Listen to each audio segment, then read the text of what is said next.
আসসালামু আলাইকুম। প্রিয় ক্লাস 8-এর শিক্ষার্থী, শিক্ষক, অভিভাবক, যে বা যারা যেখান থেকে এই ভিডিওটা দেখছেন, আল্লাহ তাআলার রহমত বর্ষিত হোক আপনাদের উপরে। তোমরা যারা স্টুডেন্ট, যারা তোমরা বার্ষিক পরীক্ষার জন্য প্রস্তুতি নিচ্ছ, জুনিয়র বৃত্তির জন্য প্রস্তুতি নিচ্ছ, কোনো টিচার যদি থেকে থাকেন যিনি পড়ানোর জন্য আমার ভিডিওটা ছেড়েছেন, আপনারা একটা জিনিস মাথায় রাখবেন যে এই চ্যাপ্টারটা এত বেশি পরিমাণে ইনফরমেটিভ যে এই অধ্যায়কে কমপক্ষে আমি যদি একদম বেসিক ডিটেল পড়াই তাহলে আজকের ক্লাসটা 2 ঘন্টা হয়ে যাবে। সো সেই 2 ঘন্টার ক্লাসের ডিউরেশনের মতো হবে। আমি চেষ্টা করব একটু আনন্দপূর্ণ পরিবেশে পড়ানোর জন্য, কারণ লেখাপড়াটা হইলেও একটু আনন্দময় না হইলে কিন্তু জিনিসটা জমে না। তো এই আনন্দপূর্ণ পরিবেশটা আমাদের আজকে লাগবে। আমাদের এটা অ্যাকচুয়ালি একটা লেকচারই হবে, যদিও আমি এটা 5ম অধ্যায়টার নাম হচ্ছে সমন্বয় নিঃসরণ। এর সাথে আসলে কি রিলেটেড, এখন রিলেটেড বলতে যেটা বোঝায়, আমি যেটা বুঝি রিলেটেড বলতে যেটা বোঝায়, সমন্বয় এবং নিঃসরণ দুইটা শব্দ আগে একটু বুঝি। আমি এই অধ্যায়ের শুরুতে সমন্বয় শব্দটাকে বোঝার চেষ্টা করতেছি, যেটাকে ইংলিশে কোঅর্ডিনেশন বলে। কোঅর্ডিনেশন। এখন এটা কিসের সমন্বয়? সমন্বয় হচ্ছে কিসের সাথে? তো এটা উদ্ভিদের সমন্বয়, প্রাণীদের সমন্বয়, এরকম একটা জিনিসকে বোঝাচ্ছে। তাহলে এই অধ্যায়ে আমরা আজকে শিখব উদ্ভিদের সমন্বয়। প্রথমে আমি উদ্ভিদের সমন্বয় শিখব। এখন এই যে উদ্ভিদের সমন্বয় যে আমি শিখতে চাই, তো এখানে উদ্ভিদের সমন্বয়ের মধ্যে মূল যে জায়গাটা, সেটা হচ্ছে এখানে আমাদেরকে পড়তে হবে ফাইটোহরমোন। তোমরা যারা ক্লাস 8-এ আছো, তোমাদের বইটাতে যতটুকু লেখা আছে এটা হলো একটা টিপ অফ দ্য আইসবার্গ, একটা সমুদ্রের মধ্যে যে পরিমাণ পানি আছে তার থেকে একটু ফোঁটা পানি তোমার বইয়ে লেখা আছে, টিপ অফ দ্য আইসবার্গ। তো এটা হচ্ছে ফাইটোহরমোন। আমরা আজকে পড়ার চেষ্টা করব একদম বই থেকে।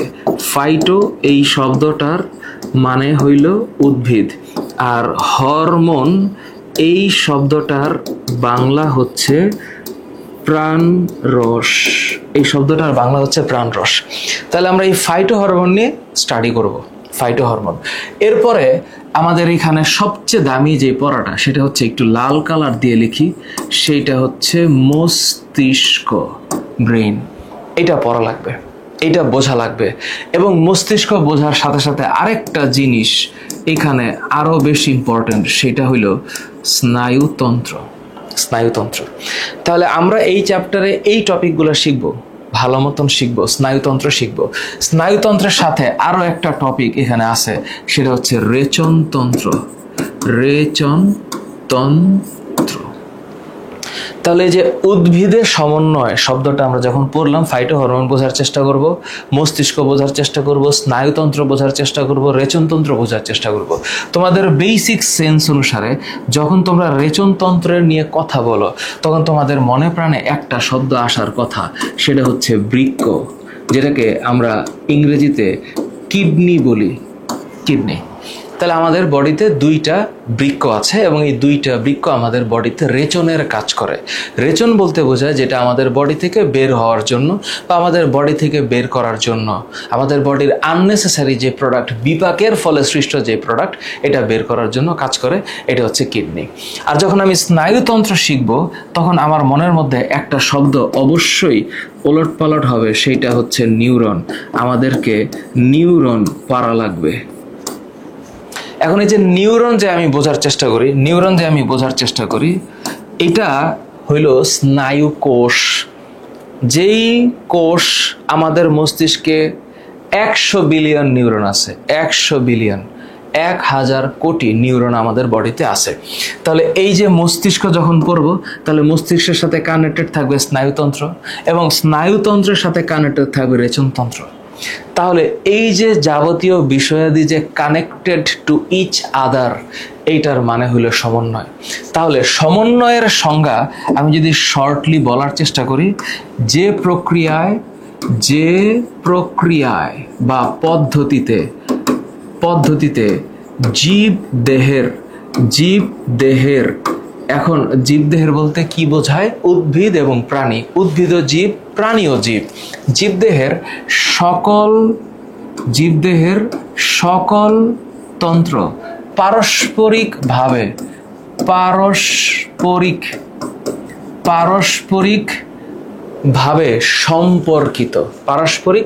সম্পর্কিত কেমন? কারণ আমার স্নায়ুতন্ত্রের সাথে আমার রেচনতন্ত্র, রেচনের সাথে আমার পরিপাকতন্ত্র, পরিপাকের সাথে আমার শ্বসনতন্ত্র জড়িত। তো এত কিছু তো একটা চ্যাপ্টার আলাপ করা যায় না। আবার তোমরা অষ্টম শ্রেণীর, মানে একেবারে জুনিয়র সেকশন, সো তোমরা ছোটবেলায় একটু একটু করে পড়ে আসছো। এখন তুমি আমার ইউটিউবে ভিডিওটা দেখছো আরেকটু ইলাবোরেট জানার জন্য। আমি বিস্তারিত যাব ইনশাল্লাহ। এবং একটা স্লাইডে এখানে আমি অল টুগেদার এখানে অলমোস্ট আমি স্লাইড নিয়েছি আজকে 55টা স্লাইডের মধ্যে কিছু ব্যাখ্যা করে দিব এবং আমি তোমাদেরকে বোঝানোর চেষ্টা করব যে কি আছে এই চ্যাপ্টারে। আচ্ছা, এবং তোমরা যারা লেখাপড়া করো রেগুলার এবং তোমাদের যাদের বড় হওয়ার ইচ্ছা আছে, যারা তোমরা লেখাপড়াকে পছন্দ করো, ইন্টারমিডিয়েটে যখন সামনে যাবা তখন গিয়ে এই জিনিসগুলোকে আবার পড়া লাগবে। So are you ready? I am ready too. সম্পর্কিত তাকেই কি বলি আমি? সমন্বয়। তো সমন্বয় মানে হচ্ছে একটা কমন কনসেপ্ট, সমন্বয়। এখন তোমাদের বইটা তোমাদের সামনে আছে, তো একটু যদি বইটা খোলো তাহলে দেখবা এখানে কথাবার্তা লেখা আছে এবং আমি তোমাদেরকে বইয়ের কোন কোন পয়েন্ট ইম্পর্টেন্ট সেগুলো পর্যন্ত ব্যাখ্যা করে দিব। তো উদ্ভিদের সমন্বয়ের কথা বলা হয়েছে। হ্যাঁ, এখানে তোমরা দাগাইছো কিনা আমি জানি না, আমি একেবারে যেটা দাগাবো আমার সাথে সাথে সেটা দাগাবো। হ্যাঁ, শুরু করো। বিসমিল্লাহির রহমানির রহিম, দাগাও। তো এখানে আমি বইটা ইন্টারনেট থেকে নামাইছি বলে একটু লেখাটা কেমন যেন একটু ঘোলা হয়ে যায়।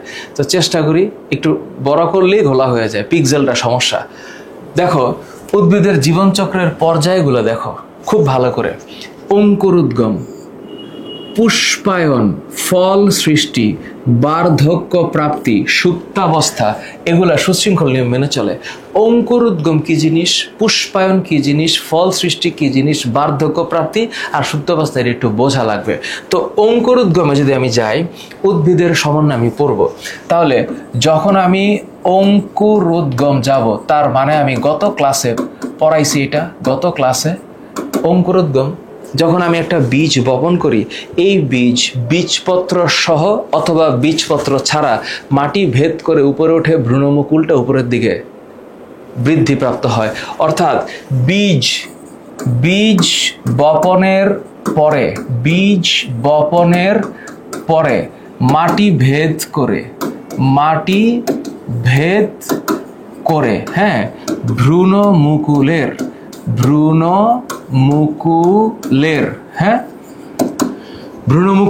উপরের দিকে গমন, এটার নাম হচ্ছে অঙ্কুরোদ্গম। এটাকে ইংলিশে জার্মিনেশন বলে। তাহলে শব্দটা হচ্ছে কি? শব্দটা হচ্ছে জার্মিনেশন। শব্দটা হচ্ছে জার্মিনেশন, এটা হচ্ছে অঙ্কুরোদ্গম। তাহলে এই গেল শব্দটা, হ্যাঁ, উদ্ভিদের সমন্বয়ের ক্ষেত্রে। এরপরে দেখো পুষ্পায়ন, এটাকে ইংলিশে বলে ফ্লোরিনেশন হবে, অথবা পুষ্প শব্দের মানে হচ্ছে ফুল। তাহলে পুষ্পায়ন এই শব্দটা হচ্ছে ফুল ধরা, অর্থাৎ ফুল ফুটবে বা ফুল ফোটা, এটার একই টার্ম হচ্ছে ফুল ফোটা। তাহলে ফুল ফুটবেই তো। আচ্ছা, পুষ্পায়ন। তারপর পুষ্পায়নের পরের শব্দটা ফল সৃষ্টি, এটা তোমরা বোঝো। বার্ধক্য প্রাপ্তি যে শব্দটা হচ্ছে, একটা উদ্ভিদের তো আসলে একটা সময়সীমা আছে। তো বার্ধক্য প্রাপ্তি মানে হচ্ছে বৃদ্ধ হওয়া। হ্যাঁ, বৃদ্ধ হওয়া। একটা উদ্ভিদের ফল সৃষ্টি হইতে হইতে একটা পর্যায়ে উদ্ভিদটা কি হয়? উদ্ভিদটা বৃদ্ধ হয়। তো এই যে বার্ধক্য প্রাপ্তি, এটাও হয়। তার মানে এটা ওর জীবনের বৈশিষ্ট্য। এবং দেখো ওর জীবনে সুপ্তাবস্থা বলে একটা ব্যাপার আছে। সুপ্তাবস্থা, তোমরা সুপ্তাবস্থাটা বোঝো কিনা, এটাকে ইংলিশে বলা হয় ইনকিউবেশন পিরিয়ড। Incubation period. এটাকে কি বলা হয়? সুপ্তাবস্থা। কাকে বলে সুপ্তাবস্থা? ফিল করো, সুপ্তাবস্থা হচ্ছে মানে ঘুমানোর অবস্থা, মানে ঘুমিয়ে আছে, জাগে নাই। তো একটা রোগ জীবাণু যদি আমার বডিতে ঢোকে এবং রোগ সৃষ্টি হয় তার আগ পর্যন্ত যে সময়, এটার নাম হচ্ছে সুপ্তাবস্থা। সুপ্তাবস্থা মানে যা এখনো প্রকাশিত হয়নি, যে সময়কালে প্রকাশিত হওয়ার সময়কাল, যে টাইমটা ঘুমিয়ে থাকে। ধরো আমি রাত 11টায় ঘুমিয়ে গেলাম, যেটা হচ্ছে সবচেয়ে ইম্পর্ট্যান্ট একটা মানে ফেনোমেনা হওয়া উচিত তোমাদের। Early to bed early to rise. 11টায় ঘুমিয়ে গেলাম, ভোরে 5টায় উঠলাম, আজান দিল, ফজরের আজান দিল, আমি উঠলাম, নামাজে গেলাম। এটা হচ্ছে আইডিয়াল ক্যারেক্টার। তো এই যে আমি 11টা থেকে 5টা পর্যন্ত যে ঘুমালাম, এইটা হইলো আমার সুপ্তাবস্থা, আমি ঘুমিয়েছিলাম। তাহলে সুপ্তাবস্থা হচ্ছে ঘুমন্ত অবস্থা, ঘুমন্ত অবস্থা। এখন স্যার এটা উদ্ভিদের ক্ষেত্রে কিভাবে কার্যকরী হবে? ফুল ফুটতে যে সময় লাগে, হ্যাঁ, ফুল ফুটতে যে সময় লাগে, ফুল ফুটতে যে সময় লাগে, ওই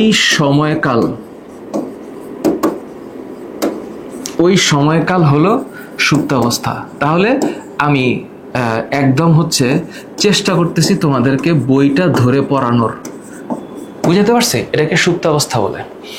এখন প্রশ্ন হলো যে স্যার, তাহলে উদ্ভিদের সমন্বয়ের জন্য তো হরমোন দরকার, হরমোন লাগবে কেন স্যার? বইয়ের মধ্যে এই হরমোনগুলা আছে। এখন এখানে যে পরিমাণ কথাবার্তা আছে, দেখো কিছু লেখা আছে যে বিভিন্ন কাজে সমন্বয় বিজ্ঞানীরা চেষ্টা করেছে, বুঝলাম।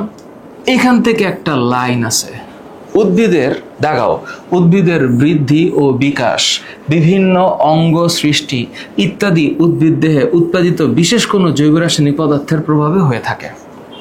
এই যে বিশেষ জৈব রাসায়নিক পদার্থ, উদ্ভিদের সকল এই জৈব রাসায়নিক পদার্থটিকে কি হরমোন বলে? ফাইটো হরমোন বলে।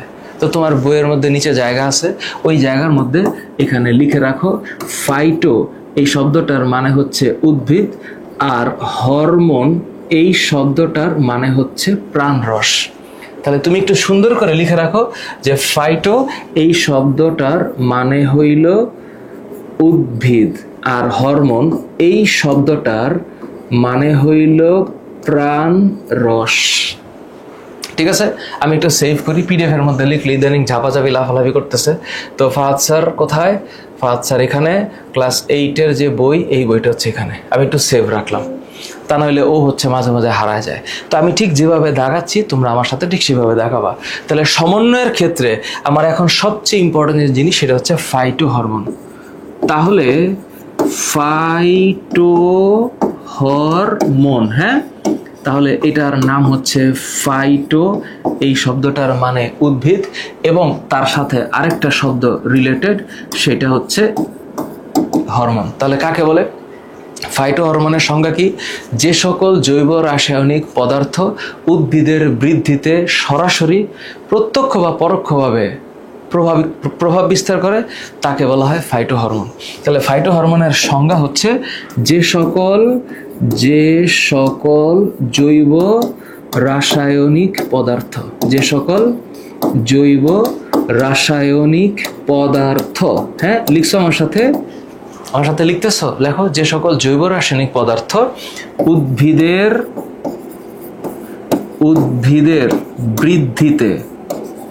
বৃদ্ধিতে সরাসরি প্রভাব বিস্তার করে, উদ্ভিদের বৃদ্ধিতে সরাসরি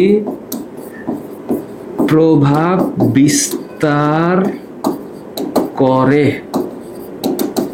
তাকে সরাসরি প্রভাব বিস্তার করে, তাকে ফাইটো হরমোন বলে। এটা গেল কথা। এখন ফাইটো হরমোনের মধ্যে দুই ধরনের বিষয় আছে। এক, কিছু কিছু আছে উদ্ভিদের বৃদ্ধি করে, আর কিছু কিছু আছে বৃদ্ধি বাড়ায়, বৃদ্ধি কমায়। তাহলে এক এইখানে লিখবা, একটা হচ্ছে বৃদ্ধি বর্ধক, বর্ধক মানে কি? বাড়ায়, বৃদ্ধিটা বাড়ায়। আর একটা হচ্ছে বৃদ্ধি রোধক, যারা বৃদ্ধিটা কমায়। তাহলে বৃদ্ধি বর্ধক এক ধরনের আছে, আর একটা হচ্ছে বৃদ্ধি রোধক আরেক ধরনের আছে। তাহলে যে সকল প্রাণরস উদ্ভিদের বৃদ্ধি করায় তাকে বলা হয় বৃদ্ধিবর্ধক, আর যারা বৃদ্ধি কমায় তাদেরকে বৃদ্ধি রোধক বলে। এবার আসি, তো তুমি এই জায়গাটুকু দাগাইছো, এখন পরের পেজে আইসা একটা পেজ আছে, এই পেজটাতে মোটামুটিভাবে ভালো কিছু আছে, ইনফরমেশন মনে রাখতে হবে। খেয়াল করে দেখো, যে সকল হরমোন উদ্ভিদের বৃদ্ধি ঘটায় তাদেরকে কি কি বলে? এই যে দেখো, অক্সিন, আমি জানি তোমরা এটা পড়ছো, জিব্বেরেলিন, বানানটা কিন্তু জিব্বে হবে, ডাবল বি আছে, সাইটোকাইনিন। এখন তোমরা একটু মাথায় রাখো, এটার পাশে একটু জায়গায় লিখে রাখতে পারো, সাইটো এই শব্দটার মানে হচ্ছে সেল। অলওয়েজ মাথায় রাখবা, সাইটো মানে সেল। তোমরা ক্লাস 9-10-এ যখন আমাদের কোর্সে আসবা, আমরা চেষ্টা করবো তোমাদেরকে অনেক ভালো করে পড়ানোর, বিকজ আমরা তোমাদেরকে চাচ্ছি তোমরা জুনিয়র বৃত্তি পরীক্ষায় ভালো রেজাল্ট করো, তোমরা একটু বুঝে আসো, যেটা আমার সবসময় চাওয়া। সো একটু ডিটেইল পড়বো আমরা। হ্যাঁ, সাইটো মানে হচ্ছে সেল, আর কাইনেসিস এই শব্দটার মানে হচ্ছে ডিভিশন। সাইটোকাইনেসিস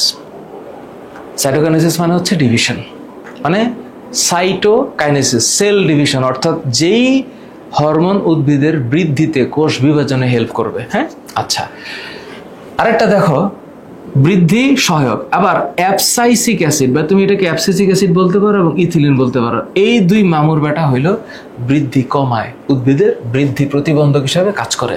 এই লাইনগুলো ইম্পর্টেন্ট, আমি জানি না তোমরা অনেক ভালো করে পড়ছো কিনা, কিন্তু দিস লাইনস আর ইম্পর্টেন্ট। এবার আসি, এখানকার যে নামগুলো আছে এই নামগুলারে বুঝা পড়তে হবে। অক্সিন, এটা কে আবিষ্কার করছে? Charles Darwin. অক্সিন, হ্যাঁ, বানানটা একটু প্লিজ মাথায় রাখো, অক্সিন, এটার আবিষ্কারক চার্লস ডারউইন। হ্যাঁ, চার্লস ডারউইন। আমি যে এই যে বই দাগাচ্ছি না, এই দাগানো বই তোমাদেরকে পিডিএফ আকারে দিয়ে দিব, কোনো সমস্যা নেই। তোমরা এই বই আমি যেভাবে দাগাইছি, এই দাগানো পিডিএফটা তোমরা ডেসক্রিপশনে দেখো অথবা কমেন্টে দেখো, পিন করা আছে। আমার যে স্লাইড আমি পড়াইছি পিন করা আছে, তোমরা পড়তে পারো, কোনো সমস্যা নেই। আবিষ্কার করে, এখন এটার আবিষ্কারটা কি, এটা আসলে কি? কাহিনীটা হচ্ছে, একটা গাছকে যখন লাগানো হয় তখন এটার ভ্রূণমুকুল আবরণী, অর্থাৎ ভ্রূণমুকুল, অর্থাৎ উপরের দিকে যে পার্টটা ওঠে, এটা দেখা গেছে যে আলোর প্রতি সংবেদনশীল। আলো, উদ্ভিদের যেই পাশ থেকে আলো আসে ওই পাশে একটু বাঁকা হয়ে যায়। এই যে সংবেদনশীলতা এমনি হয় না, এটা এই রাসায়নিক পদার্থের কারণে হয়। তাহলে এই যে দেখো, এখানে লেখা আছে যে উৎসের দিকে বাঁকা হয়ে যায়, এটার প্রভাবটা কোথায় পড়ে? ভ্রূণমুকুল আবরণীর উপর। এটা তোমাদের এমসিকিউতে আসবে। ওকে, আচ্ছা, অক্সিন প্রয়োগ করলে কি হবে? শাখা কলমে মূল গজায়। শাখা কলম কোনটা? যে কোনো একটা গাছের শাখাকে কেটে যদি সেখানে আমি আবার আরেকটা গাছের, মানে কলম মানে কৃত্রিম প্রজননের একটা পার্ট, আমরা আগের চ্যাপ্টারে পড়েছি উদ্ভিদের প্রজননে, মনে আছে? সেখানে আমরা পড়েছি জোড়া কলম, শাখা কলম। আবার এখানে শাখা কলম যেহেতু বলছে, সুতরাং এই কলম হচ্ছে কৃত্রিম প্রজননের অংশ। এখানে যদি আমি আরেকটা উদ্ভিদকে দিয়ে দেই, ওই তখন সেখান থেকে মূল সৃষ্টি হবে, অর্থাৎ আরেকটা নতুন উদ্ভিদ সৃষ্টি হবে, মূল গজায়। ফল অকালে ঝরে পড়া রোধ করে। এই যে ফল অকালে ঝরে পড়া রোধ করে, মানে ফলটা ফুটছে বা ফলটা হয়েছে, ফলটা তো পাকতে হবে। তো ফল যদি পাকার আগে পড়ে যায় তাহলে তো এটা ডিফিকাল্ট। তাহলে এই যে ফলের অকাল ঝরে পড়া রোধ করে, এটা কার কারণে? অক্সিনের কারণে। এটা এমসিকিউতে আসবেই আসবে। জিবেরেলিন, এটা কোথায় দেখা যায়? চারা গাছ, বীজপত্র, পত্রের বর্ধিষ্ণু অঞ্চলে। এই পার্টটা তোমাদের এমসিকিউর জন্য ইম্পর্টেন্ট। পত্র মানে পাতা, পাতার যে অংশটা বড় হবে ওই অংশে জিবেরেলিন দেখা যায়। তোমাদের বৃত্তি পরীক্ষার এমসিকিউর জন্য এইটা ইম্পর্টেন্ট। পর্ব মধ্যগুলো দৈর্ঘ্যে বৃদ্ধি পায়। পর্ব মধ্যগুলো দৈর্ঘ্যে বৃদ্ধি পায়। এখন মানে মোটা হয়, একটু মোটা হয়, দৈর্ঘ্যে বাড়ে, লম্বা হয়। এই যে লম্বা হওয়া, পর্ব মধ্যগুলা লম্বা হওয়া, এটা হচ্ছে জিবেরেলিনের প্রভাব। তার মানে উদ্ভিদ বড় হচ্ছে। তারপরে বীজের সুপ্তাবস্থা কাটাতে, এই লাইন তোমরা ক্লাস 10-এ উঠেও পাবা। তোমরা যখন 9-10-এ উঠবা তখন সেম এই পড়াটা আবার পড়া লাগবে, এবং ইন্টারেস্টিংলি ইন্টারমিডিয়েটেও এই পড়াটা আবার পড়া লাগবে। বীজের সুপ্তাবস্থা কাটাতে এর কার্যকারিতা রয়েছে। ওকে, পরের লাইন ইথিলিন। ইথিলিন, আমি এগুলো লিখে রাখছি, বলে দিচ্ছি বইয়ের কোন কোন জায়গায় আছে। এটা একটা গ্যাসীয় পদার্থ, কনফার্ম পরীক্ষায় আসবে। ইথিলিন গ্যাসীয় পদার্থ, ইথিলিন গ্যাসীয় পদার্থ, লিখে রাখো, এমসিকিউতে আসবে। এটা গ্যাসীয় পদার্থ। এটা কি করে? এটা বীজ এবং মুকুলের সুপ্তাবস্থা ভঙ্গ করে। এখন সুপ্তাবস্থা ভঙ্গ কি? সুপ্তাবস্থা মানে হচ্ছে ঘুমিয়ে থাকা। তো একটা মানুষ, মনে করো তুমি যদি ঘুমিয়ে আসো, রাত 11টায় ঘুমাইছো, তো তোমার সকাল 5টায় ওঠার কথা, তুমি উঠছো দুপুর 3টায়, তাহলে এটা তো গুড ক্যারেক্টার না, এটা হচ্ছে ব্যাড ক্যারেক্টার, তাই না? তো 11টার সময় ঘুম থেকে, মানে ঘুমানোর পরে 6টার সময় ঘুম থেকে ওঠাটা আইডিয়াল কেস, বুঝতে পারছি? তাহলে বীজ এবং মুকুলের কি অবস্থা? সুপ্তাবস্থা ভঙ্গ করে। তারপর ইথিলিন পাতা, ফুল এবং ফলের ঝরে পড়া ত্বরান্বিত করে। বাবারে বাবা, মানে বীজ এবং মুকুলের সুপ্তাবস্থা ভঙ্গ করে। এবং এটা কি পদার্থ? গ্যাসীয় পদার্থ। কোনটি গ্যাসীয় পদার্থ? এমসিকিউতে এরকম প্রশ্ন আসবে। এই যে পড়া, এই পড়াটা খুবই ইম্পর্টেন্ট। চলন, একটা উদ্ভিদ সারাক্ষণ একটা জায়গায় নিষ্ক্রিয় পদার্থের মতো থাকে না, ও একটু নড়তে পারে। তো যখনই নড়ে তখন এই জায়গাটা একটা শব্দ আছে চলন, এটাকে ইংলিশে বলা হয় লোকোমোশন। লোকোমোশন। তাহলে এই যে লোকোমোশন, এটাকে বলা হয়, এইসব চলনকে ট্রপিক চলন বলা হয়। হোয়াট ইজ ট্রপিক চলন? এখন এই জায়গায় আমি একটু তোমাদেরকে একটু ব্যাখ্যা দিই। আমি একটু পরে এমসিকিউতে যাব। যখন তুমি ট্রপিক চলনের কথা বলবে, হ্যাঁ, ট্রপিক, এইটাকে বলা হয় ট্রপিক। তো ট্রপিকের বাংলা হচ্ছে চলন, চলনের ইংলিশ হচ্ছে মুভমেন্ট। অর্থাৎ উদ্ভিদ যদি মুভমেন্ট করে, উদ্ভিদ আবার মুভমেন্ট করে, উদ্ভিদ মুভমেন্ট করে। এই মুভমেন্টটা কেমন? মুভমেন্টটা আসলে তোমরা সামনে গেলে, ক্লাস 9-এ গেলে পাবা। মুভমেন্ট হইতে পারে যে একটা উদ্ভিদের কণা পুরাটা স্থানান্তরিত হয়েছে, এটাকে বলা হয় সামগ্রিক চলন। এটা সামনে গেলে পাবা, এখন না, আমি জাস্ট একটু জানায় রাখতেছি। তাহলে এইটার নাম হচ্ছে সামগ্রিক চলন, আরেকটার নাম হচ্ছে বক্রচলন। কি চলন? বক্রচলন। তাহলে সামগ্রিক চলন হচ্ছে পরিপূর্ণ স্থানান্তর, আর বক্রচলন হচ্ছে কেমন? মনে করো যে এইটা একটা গাছ, গাছের এটা হচ্ছে মানে মূল কাণ্ডটা, তো এটা হচ্ছে ধরো মূলকে বোঝাচ্ছি। এখানে হচ্ছে সূর্যের আলো আছে, দেখা গেছে সূর্যের আলোর দিকে বাইকে গেছে, সূর্যের আলোর দিকে বাইকে গেছে। এই যে ওর মুভমেন্টটা যে হইল, এই যে একটা রেসপন্স, এই যে রেসপন্স, বেঁকে যাওয়া, এই যে রেসপন্স, এটাকে আমি বলছি হচ্ছে বেঁকে যাওয়া। যদি বাঁকে, তাহলে এই যে রেসপন্সটা করলো, এটার নাম হচ্ছে ট্রপিক চলন। এবং এটা সুন্দর একটা বানান হচ্ছে, এটা তোমরা সামনে পাবা, সেইটা হচ্ছে ট্রপিজম। ট্রপিজম। সুতরাং এইটা হইল ট্রপিজম। ট্রপিজম শব্দের মানে হচ্ছে উদ্ভিদের কোনো বিশেষ অঙ্গের কোনো বিশেষ দিকে সাড়া প্রদানকে চলন বলা হয় বা ট্রপিজম বলা হয়। ঠিক আছে, এটা সামনে তোমরা পাবা। এখানে বিভিন্ন ধরনের নাম আছে। একটা হচ্ছে ফটোট্রপিজম, মানে উদ্ভিদের কোনো কিছুর আলোর দিকে চলে যাওয়া। তারপরে হচ্ছে কেমিক্যাল ট্রপিজম, রাসায়নিক দিকমুখিতা। তো এই যে ট্রপিজম না, এটার বাংলা হচ্ছে দিকমুখিতা। তোমরা সামনে গেলে এগুলা পাবা, দিকমুখিতা। চলো তাহলে এবার একটু দেখি যে এই চ্যাপ্টার থেকে কিরকম প্রশ্ন আসতে পারে। শাখা প্রশাখা মূল উৎপাদনে সাহায্য করে, ইন্ডোল অ্যাসিডিক অ্যাসিড ক্ষতস্থানে পূরণে সাহায্য করে, অক্সিন প্রয়োগ করলে ফলের মোচন বিলম্বিত হয়। মোচন মানে কি? ঝরে পড়া। ফলের মোচন, এই মোচন শব্দটার মানে হচ্ছে ছিঁড়ে যাওয়া, ছিঁড়ে যাওয়া, ছিঁড়ে যাওয়া, বা আরেকটা হচ্ছে ঝরে পড়া, ছিঁড়ে যাওয়া বা ঝরে পড়া। পানি অভিকর্ষ উদ্ভিদের বৃদ্ধি প্রভাবিত করে। এগুলো হচ্ছে কিছু লাইন, হরমোনের ব্যবহার লিখে দিছি। এবার ধরো পরীক্ষা কেমন প্রশ্ন আসতে পারে। ফ্লোরিজেন নামক হরমোন কোথায় উৎপন্ন হয়? নিশ্চিত তুমি এটা জানো, এই হরমোন পাতায় উৎপন্ন হয়, পাতায়। এখন ফ্লোরিজেন, এখন এই জায়গাটার মধ্যে একটা শব্দ আছে ফ্লোরিজেন হরমোন, অ্যাবসিসিক অ্যাসিড, তো পত্রমুকুলে পরিণত হয়। এই যে দেখো এখানে একটা লাইন আছে, দেখো খুব খুব সেন্সিটিভ একটা লাইন। এই যে দেখো পাতায় ফ্লোরিজেন নামক হরমোন উৎপন্ন হয়। তাহলে ফ্লোরিজেন হরমোন কোথায় উৎপন্ন হয়? পাতায়। এইটা হইলো একটা এমসিকিউ। এখানে এই এমসিকিউটাকে একটু দাগাও। তার মানে এটা হচ্ছে ডিভিশন, আর এটা কোথায় উৎপন্ন হয়? পাতায়। দেখো কোথায় এমসিকিউ আসছে। তাহলে অনেকবার বোর্ডে এটা আসছে। এখানে আমি জাস্ট কয়েকটা নাম লিখছি, পাতায় উৎপন্ন হয়। তাহলে ফ্লোরিজেন কোথায় হয়? পাতায়। আরেকটা জিনিস বলে দিই, সামনে তোমাদেরকে একটু পুরো বলবো। ফ্লোরা এই শব্দটার মানে হচ্ছে ফ্লাওয়ার। হ্যাঁ, ফ্লাওয়ার মানে হচ্ছে ফুল, ফুল। আর কখনো যদি তোমরা সামনে যখন পড়বা, জেন নামে একটা শব্দ আছে, জেন, সেটা হচ্ছে প্রডিউসিং, প্রডিউসিং মানে হচ্ছে উৎপাদনকারী, উৎপাদনকারী। জেন মানে হচ্ছে উৎপাদনকারী। তো ফ্লোরিজেন মানে হচ্ছে ফুল উৎপাদনকারী। এটা জাস্ট একটু তোমাদের বলে রাখলাম। ফলের অকাল ঝরে পড়া রোধ হয়, এই যে একটা শব্দ অকাল ঝরে পড়া, তুমি তাকায় দেখো এই লাইন কোথায় পড়ছো?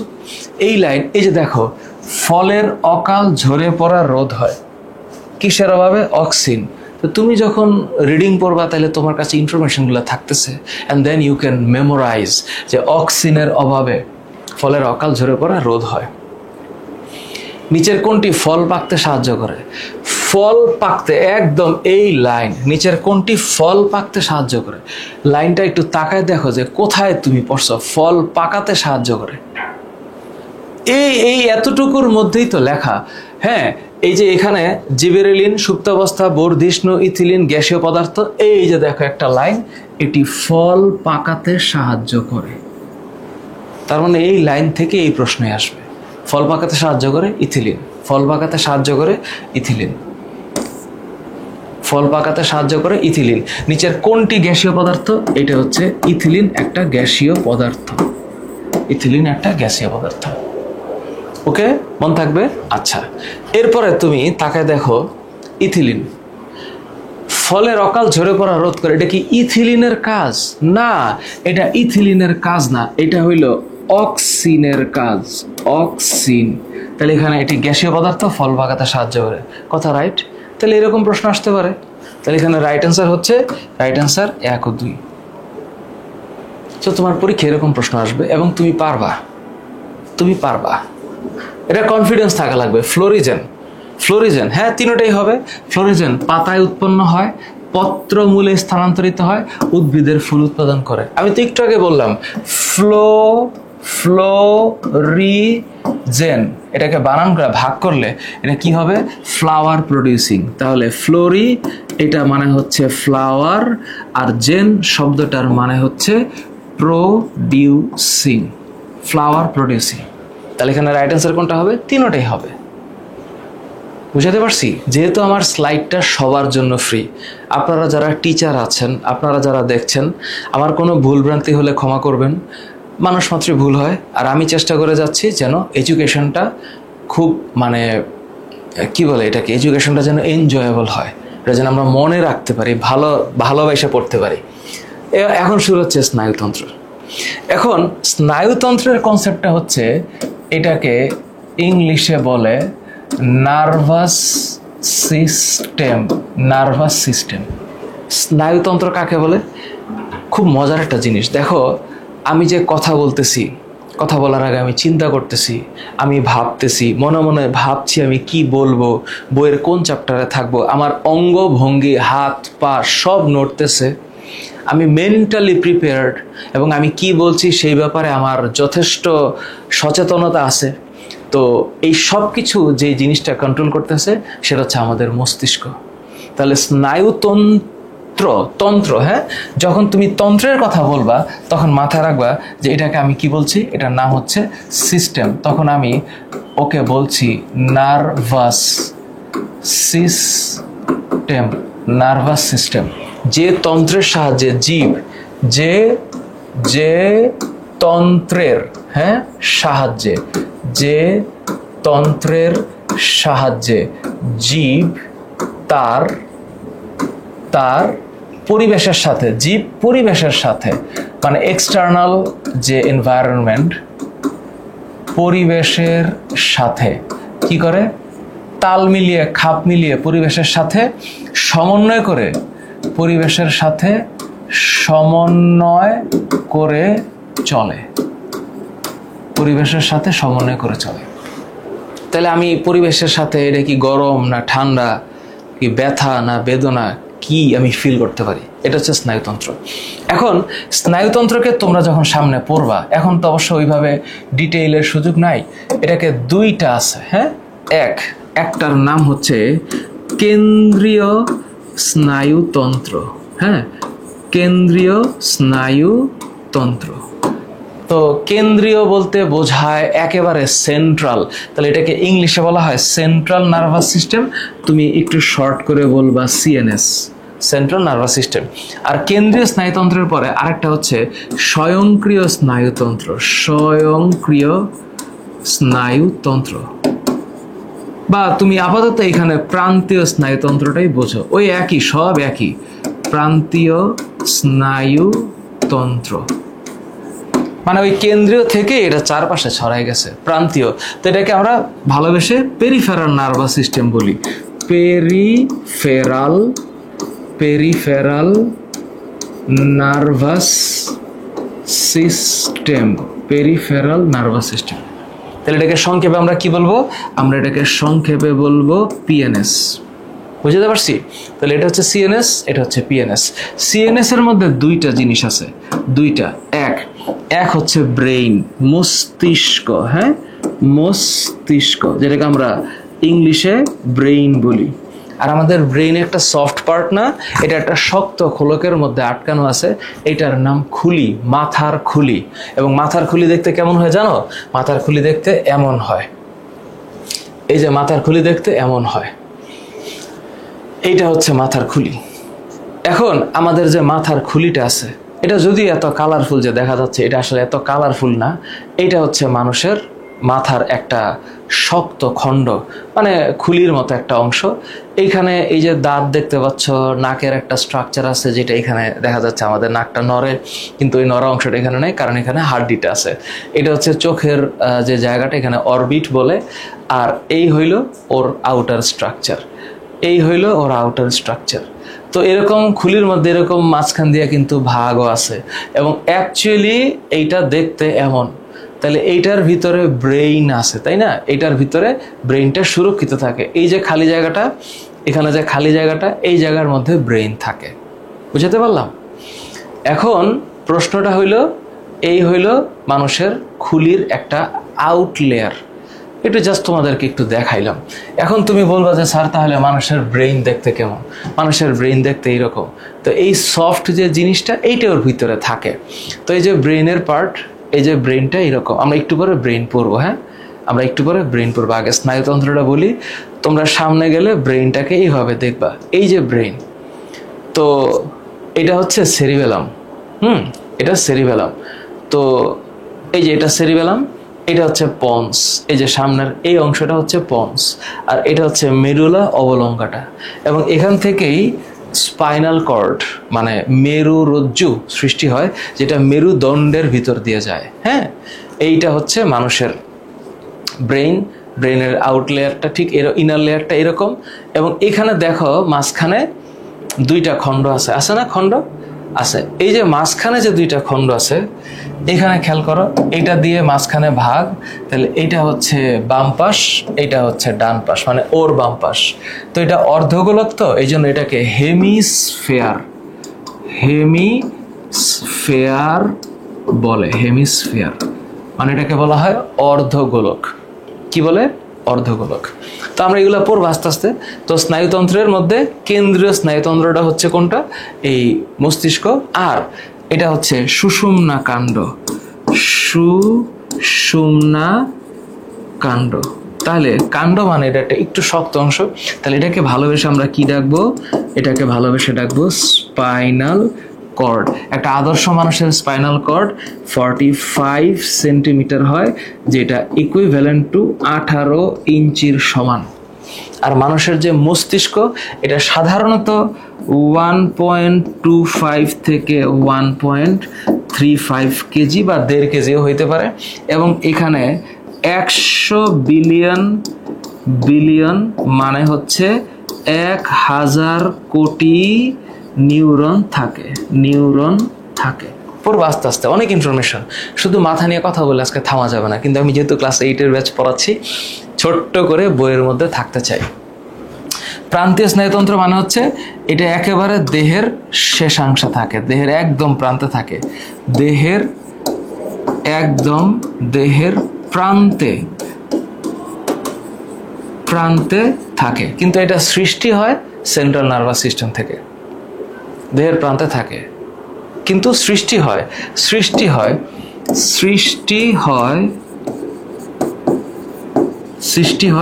সিএনএস থেকে। আমরা এটাকে সিএনএস ডাকি, হ্যাঁ, সৃষ্টি হয় সিএনএস থেকে। এটা মোটামুটি একটা ব্যাখ্যা। এখন স্যার বইয়ের মধ্যে যে আমি আছে অংশটুকু, এটা কতটুকু পড়ব? দেখো এখানে একটা ছোট্ট একটা চিত্র আছে, এই চিত্র বোঝাচ্ছে যে একটা গাছ লাগাইছিলাম, এই গাছটার আলোটা এক পাশ থেকে আসে, ফলে এই গাছটা শুধু ওই দিকেই বাঁকিয়ে গেছে। তো এটার মানে হচ্ছে গাছ বোঝে যে আলো কোত্থেকে আসতেছে, তাই না? গাছ বোঝে আলো কোত্থেকে আসতেছে, এবং এই ফিলিংসটাই বোঝায় যে গাছেরও ফিলিংস আছে। এরপরে আচ্ছা 1 মিনিট, এটা দরকার নাই, ক্যান্সেল, হ্যাঁ। আচ্ছা, এরপরে হরমোনের ব্যবহার, এটা একটু ভালো মতো পড়ো। এই অংশটুকু সিকিউর খ এর জন্য আসবে, সিকিউর খ। আচ্ছা, ভালো কথা। এটা হচ্ছে স্নায়ুতন্ত্র। কিছু কথা লেখা আছে যেটা একটা সাধারণ স্টুডেন্ট রিডিং দিলেই বুঝবে। তুমি এখান থেকে যে পার্টটা পড়বা সেটা হচ্ছে একদম ক্লিয়ারলি চেষ্টা করবে বই থেকে লিখতে, হ্যাঁ। এটা আবার একটু ঘোলা হয়ে গেছে। প্রাণীদেহের এই জায়গাটুকু, যে তন্ত্র দেহের বিভিন্ন অঙ্গের সংযোগ রক্ষা করে, বিভিন্ন জৈবিক কার্যাবলী সমন্বয় সাধন করে এবং উদ্দীপনায় সাড়া দিয়ে উপযুক্ত প্রতিবেদন সৃষ্টি করার মাধ্যমে পরিবেশের সাথে সম্পর্ক রাখে, তাকে স্নায়ুতন্ত্র বলে। এটা একটা মোটামুটি বুকিশ নলেজ। এই সব কিছু কন্ট্রোল করতেছি মানে আমার ব্রেইন। আমি কোথায় কি বলবো, কতক্ষণ বলবো, কার দিকে তাকাবো, হাসি দিব না হাসি দিব না, কথা কি জোরে বলবো না আস্তে বলবো, এভরিথিং কন্ট্রোল করতেছে ব্রেইন। আচ্ছা, এখন এটা তো হচ্ছে স্নায়ুতন্ত্র। তাহলে স্নায়ু যে তন্ত্র, এটার যে গাঠনিক একক, স্নায়ুতন্ত্রের, হ্যাঁ, স্নায়ুতন্ত্রের গাঠনিক একক হচ্ছে স্নায়ু কোষ, যেটাকে বলা হয় হচ্ছে নিউরন। স্নায়ুতন্ত্রের গাঠনিক একক বা স্নায়ুতন্ত্রের গাঠনিক কোষটা হচ্ছে নিউরন, হ্যাঁ। আচ্ছা, ভালো কথা। এবার এই নিউরন নিয়ে কথাবার্তা। তো স্নায়ুতন্ত্র নিয়ে যে পরিমাণ কথা বলা উচিত তোমাদের, এটা এতটুকুই আছে। আসলে এটা অনেক বেশি জটিল। তাইলে স্নায়ুতন্ত্রের মধ্যে যদি আমি দেখি নিউরনটা কেমন, তাহলে তোমরা যখন নিউরনটা ড্রয়িং করবা, চেষ্টা করবা নিউরনের ড্রয়িংয়ের ক্ষেত্রে এমনভাবে ড্রয়িং করতে যেইটার কোনো সীমা পরিসীমা নাই। এটা যেভাবেই তুমি আঁকাও সেইভাবেই হবে, হ্যাঁ, যেভাবেই আঁকাও হবে, কোনো সমস্যা নেই।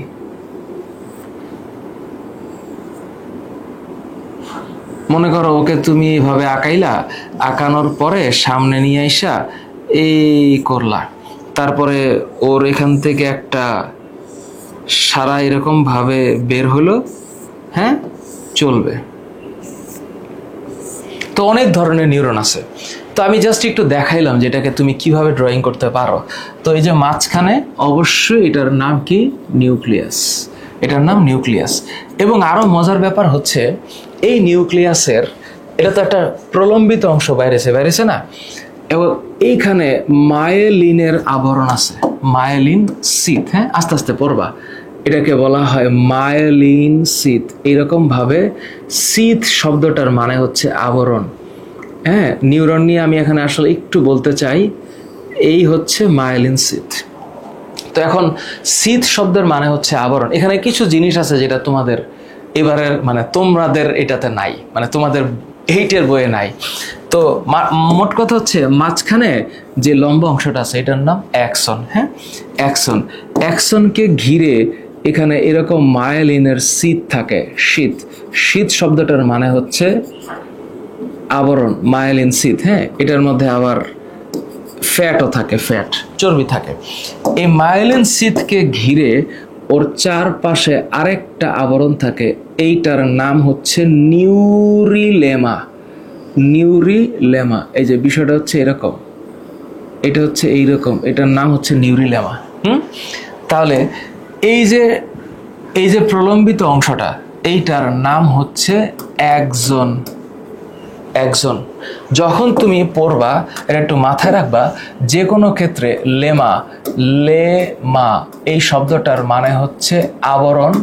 এটাকে আরেকটু সুন্দর করে বলতে পারো কাভারিং। কাভারিং। তাহলে নিউরনের আবরণকে বলে নিউরিলেমা, অ্যাক্সনের আবরণকে বলে অ্যাক্সোলেমা। তাহলে এইটা হচ্ছে এই যে এই জায়গায় ভিতরে, হ্যাঁ, এটার নাম হচ্ছে মায়োলিন। মায়োলিন শীথ। শীথ, এই যে শীথ, এই বানানটা হচ্ছে SHEATH। শীথ শব্দটার মানে আবরণ, ঠিক আছে। আর এইখানে যে একটা মাঝখানে খালি জায়গা যেখানে আসলে শীতটা লাগে নাই, এইটার নাম হচ্ছে রেনভিয়ারের পর্ব। এমনকি যদি জিজ্ঞেস করে একটা নিউরনের অংশ কয়টা, তাহলে একটা নিউরনের অংশ দুইটা। কেমনে? এই এতটুকু এখান থেকে এই পর্যন্ত, এটার নাম হইল কোষ দেহ। কোষ দেহ, তাহলে কোষ মানে কি? সেল বা সাইট, কোষ দেহ। এটাকে ভালোবেসে আমরা সোমাও বলতে পারি, কোষ দেহ। আর এই যে লম্বা যে অংশটা আছে না, এটাকে বলা হয় প্রলম্বিত অংশ। প্রলম্বিত অংশ। আর এই প্রলম্বিত অংশের নাম হচ্ছে অ্যাক্সন। অ্যাক্সন। আর এখানে ওই যে শাখা প্রশাখা আছে না, হ্যাঁ, শাখা প্রশাখা, এটাকে এক বচনে বলে ডেনড্রন। ডেনড্রন, এটা হচ্ছে এক বচন। ডেনড্রনটা কি বচন? এক বচন। আর যখন আমি ডেনড্রাইট বলবো একই জিনিস, এটাকে যখন আমি ডেনড্রাইট বলবো, তাইলে এইটা হচ্ছে বহু বচন, ডেনড্রাইট। তাহলে ইংলিশে আমি এটাকে বলবো হচ্ছে ডেনড্রাইট। কিন্তু এটার ভিতরে কিন্তু কোনো সেন্ট্রিওল নাই, খুব ঠান্ডা মাথায় বুঝো, এইটার ভিতরে কোনো সেন্ট্রিওল নাই। তো সেন্ট্রিওল না থাকার কারণে এই নিউরন বিভাজিত হয় না। অর্থাৎ জন্মাবস্থায় নিউরনের সংখ্যা ততই থাকে, ওখানে আস্তে করে বড় হয়। তাহলে নিউরন বিভাজিত হয় না, বিকজ ওর কি নাই? সেন্ট্রিওল নাই। মন থাকবে? মন থাকবে। তাহলে স্নায়ুকোষ বা নিউরন কাকে বলে? স্নায়ুতন্ত্রের গাঠনিক একককে নিউরন বা স্নায়ুকোষ বলে। তাহলে এটা হচ্ছে নিউক্লিয়াস। তার মানে এখানে কিন্তু, হ্যাঁ, এখানে কিন্তু ছোট ছোট ছোট ছোট দানা যে থাকে, কোষের ভিতরে যে দানা থাকে, আমরা এটাকে কি বলি? সাইটোপ্লাজম। এখন বায়োলজিতে আসলে অনেক কিছু চলে আসতেছে, আমি বলতে চাচ্ছি না। প্লাজম এই শব্দটার মানে হইল দানাদার। তো কোষের যে দানাদার অংশ, এটার নাম সাইটোপ্লাজম। আর নিউরনের যে দানাদার অংশ, এটার নাম নিউরোপ্লাজম। তাহলে যদিও তোমরা এখন এটাকে এইটাই শিখবা, সাইটোপ্লাজম, আপাতত এটা শিখে রাখো, এইটার নাম হচ্ছে নিউরোপ্লাজম। প্লাজম শব্দের মানে হচ্ছে দানা। তাহলে স্নায়ুতন্ত্র বা নিউরনের যেই শাখার মতো অংশ, এটার নাম কি? ডেনড্রাইট, এক বচনে ডেনড্রন। আর লম্বা যে অংশটা, এটার নাম কি? অ্যাক্সন। হ্যাঁ, অ্যাক্সন। তো তোমরা যখন স্টাডি করবা, ডিপ স্টাডি করবা, তো কাকে নিউরন বলে? স্নায়ুতন্ত্রের গাঠনিক ও কার্যকরী একককে নিউরন বলে। এতটুকু তুমি জানো। নিউরনের অংশ হচ্ছে 1 কোষ দেহ, 2 প্রলম্বিত অংশ, এটাও তোমার জানা। এবার কোষ দেহর ক্ষেত্রে কি কি জিনিস ইম্পর্টেন্ট দেখো। কোন কোষ আবরণী, এই যে দেখো, কোষ দেহের মধ্যে সাইটোপ্লাজম নিউক্লিয়াস দ্বারা গঠিত, এইটার নাম হচ্ছে নিউরোপ্লাজম। শব্দটা হচ্ছে নিউরোপ্লাজম। তাইলে আমি একটু মাথায় একটা জিনিস দিয়ে রাখি তোমাদের, যে এটা কি না থাকার কারণে বিভাজিত হয় না? সেন্ট্রিওল না থাকার কারণে বিভাজিত হয় না। মনে থাকবে? এখন তুমি বলো স্যার আপনার চিত্র তো অনেক বেশি কিছু আছে, ওইটা দিব, কোনো সমস্যা নেই, ওই চিত্রটাই দিও, অথবা তুমি এই চিত্রটাই দিও। কারণ স্কুলের টিচারদের অনেকের একটা স্বভাব আছে যে বইয়ের মধ্যে যা আছে এটাই দিতে হবে। ওনারা অনেকেই বইয়ের বাইরে বা আরও এক্সপ্যান্ডেড নলেজ এর দিকে যাইতে চায় না, এটা একটা বড় সমস্যা। ঠিক আছে, এখানে আবার কোনো টিচার থাকলে একটু আপনার মনে, নিজের মনকে একটু প্রশ্ন করেন যে আপনার স্টুডেন্ট যদি একটু বেশি জানে, শিখে, তাহলে আপনার প্রবলেম কোথায়? বা ক্লাস 8-এর একটা স্টুডেন্ট যদি ইন্টারমিডিয়েটের বই থেকে লিখতে পারে, তাহলে আপনার প্রবলেমটা কোথায়? এটা আপনার মনের দুর্বলতা বা এটা আপনার মনের সংকুচিত প্রভাবটা টের পায়। এই যে বই, এই বইটা কি একটা স্টুডেন্টের স্ট্যান্ডার্ড হইতে পারে? না, বইয়ের কোনো স্ট্যান্ডার্ড নাই, জ্ঞানের কোনো সীমা পরিসীমা নাই। একটা 8-এর স্টুডেন্ট যদি ইন্টারমিডিয়েটের বই পড়ে, আমার এসএসসি লেভেলে যে ফিজিক্স বই আছে, আমার এসএসসিতে যে বায়োলজি বই আছে, আমি বলতে পারি এইটা একটা স্ট্যান্ডার্ড। যদিও এইটাও স্ট্যান্ডার্ড না, আসলে বইয়ের কোনো স্ট্যান্ডার্ড হয় না, কারণ একটা নির্দিষ্ট জায়গায় তো আটকাইতে হবে। তো আমি একটা স্টুডেন্টকে যতটুকু পড়া উচিত আমি আমার বইয়ের মধ্যে দিছি। আমার বই FT শপে আছে, ft.education-এর যে শপ, ওইখান থেকে বই আপনারা চাইলে ডাউনলোড করে দেখতে পারেন। ডাউনলোড মানে কিনে অর্ডার করে দেখতে পারেন। ইউ ক্যান সি যে আমি আমার বায়োলজি বইটাতে কি দিয়েছি। আশা করছি বেটার কিছু দিতে পারছি। তো এইখানে যতটুকু জিনিস আছে, এতটুকু জিনিস 8-এর জন্য প্রযোজ্য নাও হইতে পারে। 8-এর স্টুডেন্ট বেশি পড়তে পারে। তো এটা হইল নিউরনের বর্ণনা। এটা একটু সুন্দর করে দিতে হবে। এখানে আরেকটা শব্দ হচ্ছে সিনেপস। কাকে বলে এই সংজ্ঞাটাও পরীক্ষায় আসবে। একটা স্নায়ুকোষের অ্যাক্সন অন্য আর একটা স্নায়ুকোষের ডেনড্রাইটের সাথে মিলিত হওয়ার স্থানকে সিনেপস বলে। এইটাও একটা ভুল কথা। অ্যাক্সন ডেনড্রাইট না মিলে অ্যাক্সনও মিলতে পারে, অ্যাক্সন ডেনড্রাইটও মিলতে পারে, ডেনড্রাইটও মিলতে পারে। মানে একটা নিউরন আর একটা নিউরনের সাথে কানেক্টেড থাকতেই পারে। এটার নামই সিনেপস। এবার একটু দেখাচ্ছি। তাহলে সিনেপসের বিষয়টা কি? সিনেপসের বিষয়ে যাওয়ার আগে তোমরা এই আমার লাইনটা একটু মুখস্থ করবা। তো আমি যে এত কথা বললাম, এটা তো লিখিত বা লেখা সম্ভব না, বা লিখলে দেরি হবে, এই জন্য আমি আগে একটু লিখে রাখছি। একটা স্টুডেন্টের যেইভাবে লিখলে একটা স্টুডেন্ট ফিল করতে পারবে, আমি ঠিক সেইভাবে টপিক করে লিখে রাখছি। ইউ ক্যান ওয়াচ, টপিক করে লিখে রাখছি। তো এই হইল কোষ দেহ, এটা হচ্ছে নিউরনের বর্ণনা, এই পাঠটুকু পড়তে পারো। আর এটা হচ্ছে নিউরনের কাজ, এটা একটু পড়ে নিও। আচ্ছা, ভালো কথা। তাহলে স্যার এটা কি আসলে? সিনেপস শব্দটাকে কি বলে?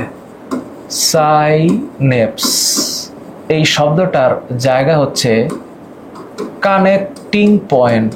সোজা বাংলায় সাইনেপস এইটার মানে হচ্ছে কানেক্টিং পয়েন্ট, অর্থাৎ সংযোগস্থল। তার মানে সিনেপস এটাকে বলা হয় হচ্ছে সংযোগস্থল, অর্থাৎ একটা নিউরন আর একটা নিউরনের, দুটি নিউরনের কানেক্টিং পয়েন্ট। সোজা কথা, সাইনাপস হচ্ছে দুটি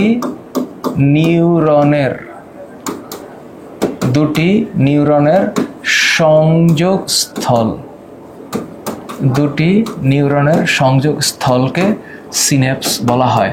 তুমি চাইলে এটাকে সাইনেপসও বলতে পারো, সিনেপসও বলতে পারো, কোনো সমস্যা নাই। তো আমাদের তো একটা ব্রেইন আছে না?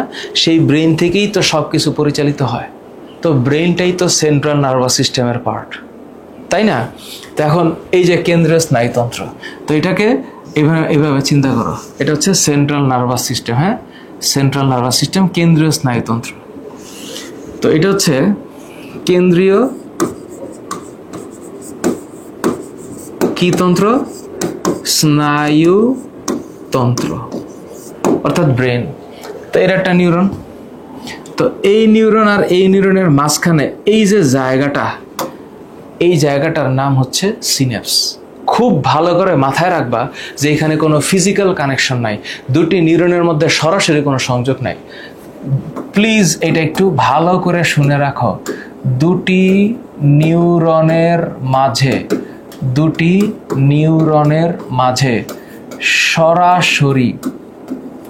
সরাসরি কোনো সংযোগ নাই, দুটি নিউরনের মাঝে সরাসরি কোনো সংযোগ নেই, ডিরেক্ট কোনো সংযোগ নাই। বুঝতে পারছি? ওরা কিন্তু লাগে না, একটা আটা থেকে দূরে থাকে। এখন তুমি যদি এইটার জুম ইন ভার্সন দেখতে চাও যে স্যার এটা আসলে কেমন, তাহলে এটাকে যদি জুম করি তাহলে দেখবা একটা নিউরনের চেহারা শেষে এরকম থাকে, আরেকটা নিউরনের একটা পার্ট এমন থাকে, এমন থাকে। এই যে মাঝখানে যে গ্যাপ আছে না, এই গ্যাপটা কিন্তু থাকে, রিমেম্বার এই গ্যাপ থাকে, ওরা কিন্তু কানেক্টেড না, ওরা কিন্তু একটু গ্যাপ আছে। তো এই নিউরনের এই পাশে কিছু রাসায়নিক পদার্থ থাকে, এই রাসায়নিক পদার্থগুলো সৃষ্টি হয়, এরপরে এখানে পাস হয়, এখানে কেমিক্যাল পাস হয়, এখান থেকে কেমিক্যাল পাস হয়। এটার নাম হচ্ছে নিউরো ট্রান্সমিটার। এটা শব্দটা হচ্ছে নিউরো ট্রান্সমিটার। তো নিউরনের মধ্যে কোনো সরাসরি সংযোগ নাই। তাহলে এই যে ব্রেন আর আমার এখানে হচ্ছে সব অর্গানস, এগুলো কি? এগুলো সব হচ্ছে অর্গান, এগুলো সব অর্গান, চোখ, কান, জিহ্বা, নাক, ত্বক, সব কিছু। আমি চোখ দিয়ে যা দেখি সকল অল অর্গানস, অল অর্গানস। কি কি অর্গানস আছে? আমার আই আছে, আমার টাং আছে, তারপরে হচ্ছে আমার স্কিন আছে, হ্যাঁ, তারপরে আমার ইয়ার আছে, এভরিথিং। এখানে যা কিছু আমি ফিল পাই, এই ফিলগুলা কি নিউরন দিয়ে আসে? এটা সেন্সরি নিউরন দিয়ে আসে, সংবেদী নিউরন। সংবেদী মানে কি? যে সেন্স ক্যারি করে। সংবেদী নিউরন মানে হচ্ছে যে সেন্স ক্যারি করে। আর গরম না ঠান্ডা, সেন্স ক্যারি করে।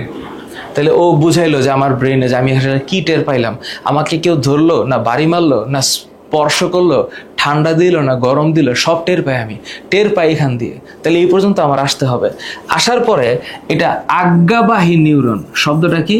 শব্দটা হচ্ছে আজ্ঞাবাহী, মানে আজ্ঞা বহন করে, ওকে যা বলা হয় সে করে। আজ্ঞাবাহী নিউরন, এইটার ইংলিশ হচ্ছে মোটর নিউরন। শব্দটা হচ্ছে মোটর নিউরন। এটা ক্যারি করতেছে। তার মানে একটু ফিল করো, একটু ফিল করো।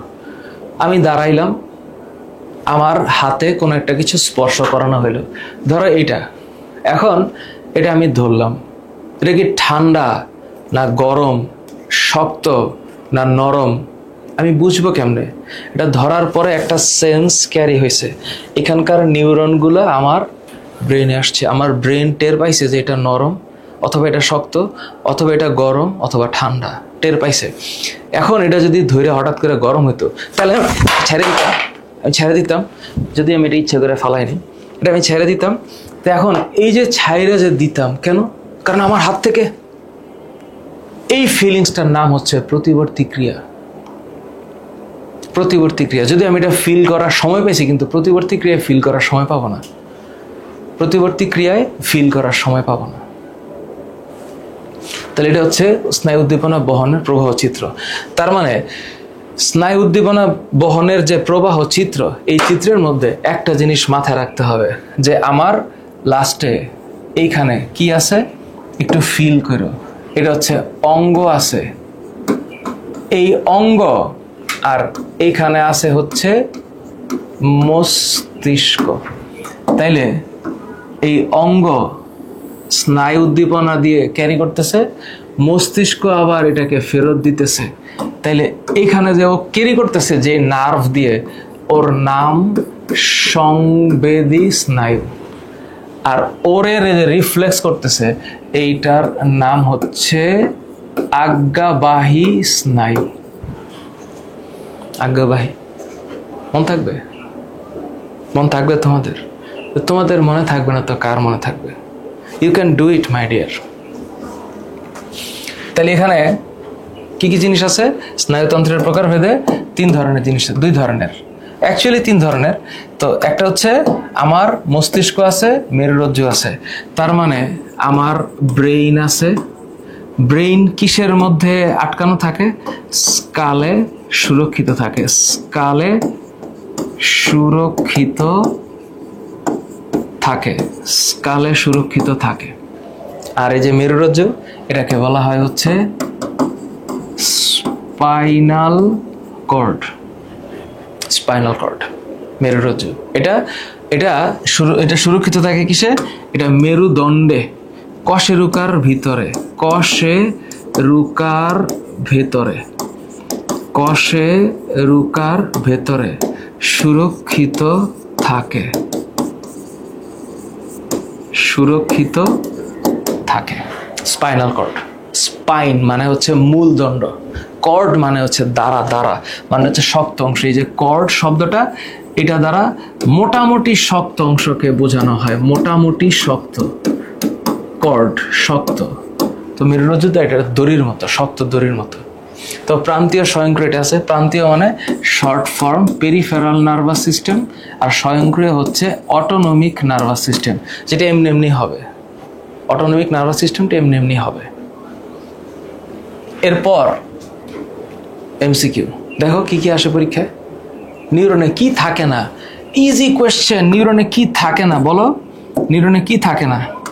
নিউরনে কি থাকে না? সেন্ট্রিওল থাকে না। পরেরটা, কোষদেহ থেকে উৎপন্ন লম্বা সুতার মতো অংশ, অবশ্যই এটার নাম অ্যাক্সন। হ্যাঁ, এটা মায়ালিন শীথ হবে, মায়ালিন শীথ। এই বানানটা হচ্ছে SHEA, শীথ। শীথ শব্দটার মানে হচ্ছে আবরণ। মায়ালিন, মায়ালিন এই শব্দটা যখনই মনে করবা, এইটা হচ্ছে চর্বিময়।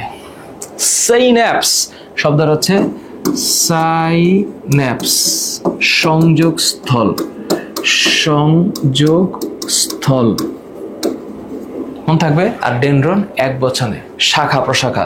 ডেনড্রন মানে হচ্ছে ব্রাঞ্চ, শাখা সমূহ, শাখা সমূহ।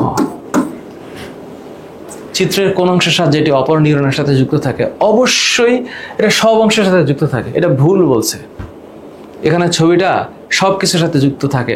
কারণ তোমরা যখন সামনে যাবা তখন পড়বা এক্সোসোমাটিক নিউরন, তারপরে হচ্ছে এক্সোডেনড্রাইটিক নিউরন, সামনে পড়বা হচ্ছে এক্সোটিক নিউরন, হ্যাঁ, ডেনড্রোডেনড্রাইটিক নিউরন, ডেনড্রোডেনড্রাইটিক নিউরন।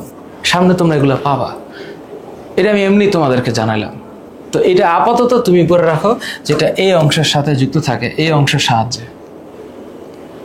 চিত্রের কোন অংশের সাহায্যে কোষটি অপর নিউরনের সাথে যুক্ত থাকে? চিত্রের এই অংশের সাহায্যে, অথবা ডি অংশ দিয়ে হইতে পারে। মানে এটার উত্তর এইটা হইতে পারে, কোনো সমস্যা নাই, ডেনড্রেট দিয়ে যুক্ত থাকতে পারে। বোথ আর কারেক্ট, কেউ স্বীকার করুক আর না করুক, বোথ আর কারেক্ট।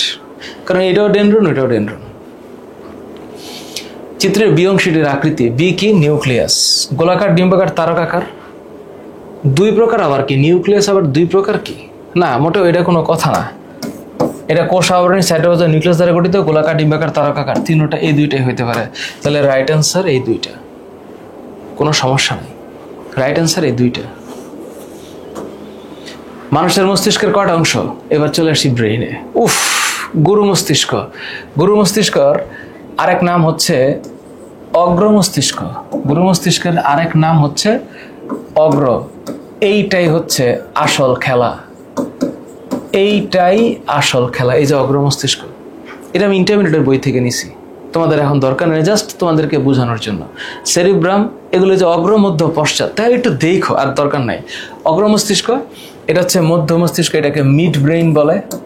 তোমাদের বইয়ের মধ্যে এটা খুব একটা দেওয়া নাই, তোমরা সামনে গিয়ে পড়বো। মিড ব্রেইন মানে মাঝখানের অংশ, ফোর ব্রেইন মানে সামনের অংশ।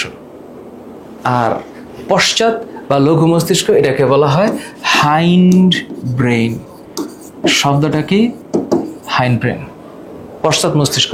তো এইগুলোর প্রত্যেকটার আবার পার্ট আছে। গরু মস্তিষ্কের পার্ট হচ্ছে তিনটা, এটা একটু মাথায় রাখো। গরু মস্তিষ্কের পার্ট হচ্ছে তিনটা, আল্লাহর ওয়াস্তে মাথায় রাখো। কি কি?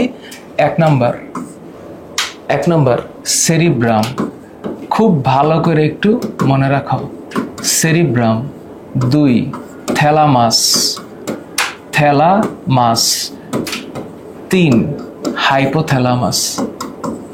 সেরিব্রাম, থ্যালামাস, আরেকটা হচ্ছে হাইপোথ্যালামাস।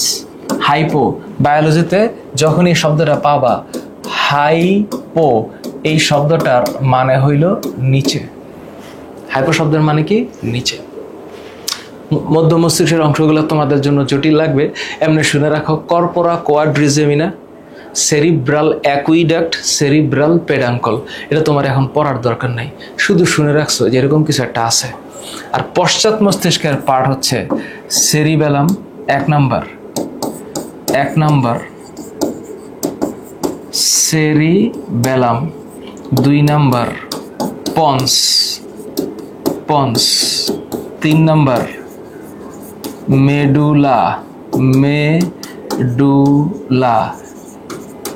অবলঙ্গাটা, মেডুলা অবলঙ্গাটা।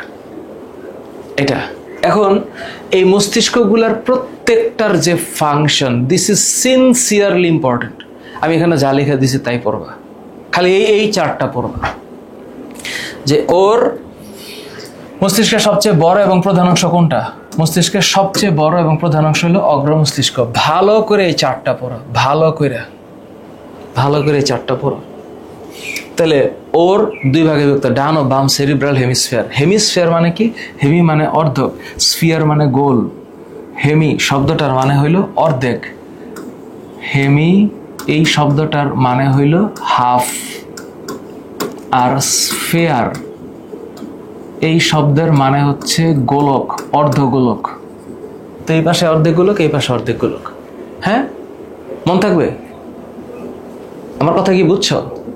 ক্লিয়ার?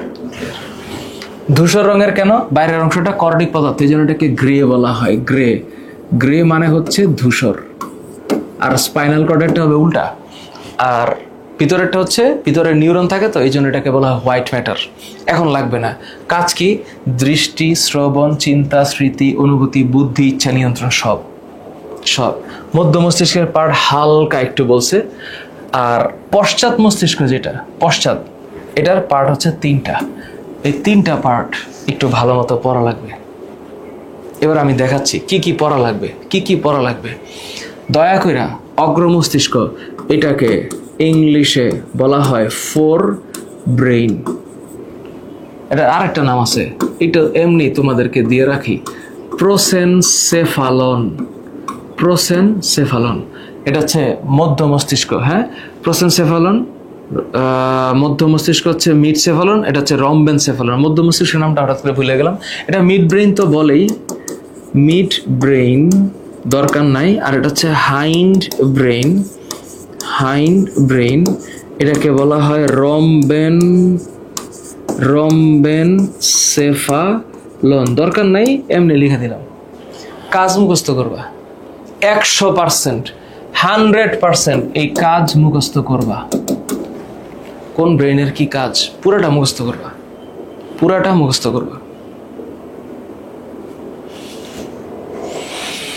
এটা হচ্ছে মেরুরজ্জু হচ্ছে যেটাকে বলা হয় spinal cord. Around 45 centimetre long হইতে পারে, 18 ইঞ্চি লং হইতে পারে।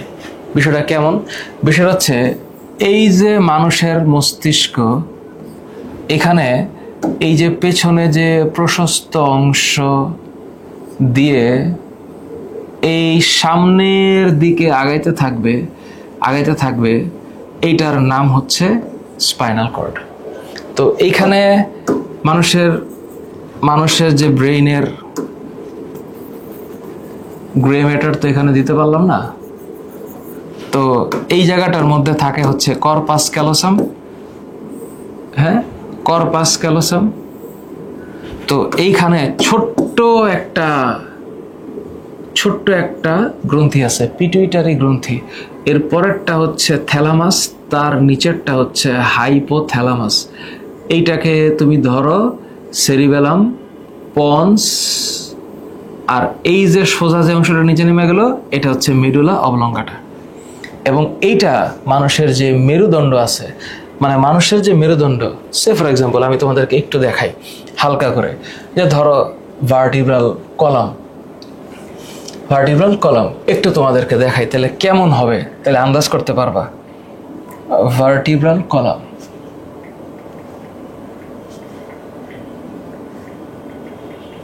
তাহলে এটা দেখবা কেমনে মেরুদণ্ডটা, মানুষের মেরুদণ্ডটা অ্যাবসলিউটলি এই যে ধরো এই যে এটার মতো, তাহলে একটু সুন্দর করে বুঝতে পারবা। এমনি একটু দেখাই জাস্ট ভিজুয়ালাইজ করার জন্য। এই যে মানুষের মাথাটা না, তো অ্যাকচুয়ালি ও যেরকম হাসি দিয়ে রাখছে বিষয়টা এমনই, এই যে মানুষের মাথা। তো এখন এই যে মাথা, এই যে দাঁত, 32টা দাঁত পড়াবো আমি সামনে তোমাদের ক্লাস 9-এর কোর্সে। ক্লাস 9-এর ফিজিক্স, কেমিস্ট্রি, বায়োলজি আমি পড়াই ইনশাআল্লাহ। তোমাদের মধ্যে যারা আমাদের কোর্সে আসবা, আমি ওয়েলকাম করতেছি, আমি তোমাদের ফিজিক্স, কেমিস্ট্রি, বায়োলজি ইনশাআল্লাহ পড়াবো। আমার সাথে শাওন স্যারও আছে, আখতারুজ্জামান রাসেল স্যারও আছে, ওনারাও পড়াবে। আমি মূলত ফিজিক্সটা 9-10-এ মানে বেশি পড়াই, বায়োলজিটাও পড়াই। সো দেখা হবে তোমাদের সাথে। এই যে এইটা হচ্ছে মানুষের মেরুদণ্ড, এবং এই যে মাথার এখান থেকে যে স্টার্ট হইল না, এই যে মাথার এখান থেকে যে স্টার্ট হয়েছে, এই যে ছিদ্রটা, এই যে এই ছিদ্র দিয়ে স্পাইনাল কর্ড এভাবে সুরক্ষিত থাকে। তো ধরো আমি যদি হালকা একটা সার্চ দিতাম স্পাইনাল কর্ডের, হ্যাঁ, হালকা একটা সার্চ দিতাম, সে ফর এক্সাম্পল আমি লিখলাম হচ্ছে স্পাইনাল কর্ড, তাইলে দেখো স্পাইনাল কর্ড, তাইলে তুমি দেখতে পাবা ও দেখতে একটু প্রজাপতির মতো। এটা কেমনে বুঝাবো? স্পাইনাল কর্ড মানুষের যে মেরুদণ্ডটা আছে, মেরুদণ্ডের একটা হাড্ডিকে কশেরুকা বলে। তো কশেরুকা দেখতে অ্যাকচুয়ালি এরকম, এটা মেরুদণ্ডের একটা হাড্ডি, হ্যাঁ, মেরুদণ্ডের হাড্ডি। তো এটা হচ্ছে মেরুদণ্ডের বডি, এটাকে সেন্ট্রাম বলে। এবং এই যে ছিদ্রটা না, এই ছিদ্রটা দিয়ে এই যে স্পাইনাল কর্ডটা ঢোকে, এবং এই যে স্পাইনাল কর্ড, ওর চেহারাটা দেখো, এটা ইম্পর্টেন্ট, এটা প্লিজ দেখো, এটা কিন্তু স্পাইনাল কর্ড, হ্যাঁ। এবং স্পাইনাল কর্ডের চেহারাটা এরকমই, এই যে এইখানে যে আউট লেয়ারটা দেখতেছো, ও এইরকমই, এবং দেখতে প্রজাপতির মতো না? ঠিক এই ফিগারটা আমার লাগবে একটু পরে প্রতিবর্তী ক্রিয়া বোঝানোর জন্য লাগবে। ক্লিয়ার? আচ্ছা, এই হইল মোটামুটি স্পাইনাল কর্ডের আউটলুক। বাইরের থেকে দেখতে এমন। এই যে এটা হচ্ছে আমার মেরুদণ্ড, যে পিছনের যে মেরুদণ্ডটা সেইটা, এবং এই মেরুদণ্ডের ভিতর দিয়ে এইটা যে গেছে, এইটা হচ্ছে স্পাইনাল কর্ড। এখন কথা হলো, স্যার এই যে স্পাইনাল কর্ড তো এখানে, এই যে এটা হচ্ছে স্পাইনাল কর্ড, তাহলে এইটা স্পাইনাল কর্ড কিসের মধ্যে সুরক্ষিত? কিসের মধ্যে? মেরুদণ্ডের ভিতরে, কশেরুকার ভিতরে সুরক্ষিত। তাহলে লাইনটা আমি কি লিখবো? কশেরুকার ভেতরে সুরক্ষিত, বুঝতে পারছি? এবং সকল স্নায়ু এখান থেকে ক্যারি হয়েছে। ফাইন। এবার যদি আমি মেরুরজ্জুর পরে মানবদেহের প্রতিবর্তী চক্রটা বোঝার চেষ্টা করি, একটু আগে আমি যে ছবিটা দেখলাম না, ওই ছবিটার দিকে তাকাও। একটু আগে আমি যে ছবিটা দেখাইলাম, ওই ছবিটার দিকে তাকাও। তো বিষয়টা কেমনে দাঁড়াবে? বিষয়টা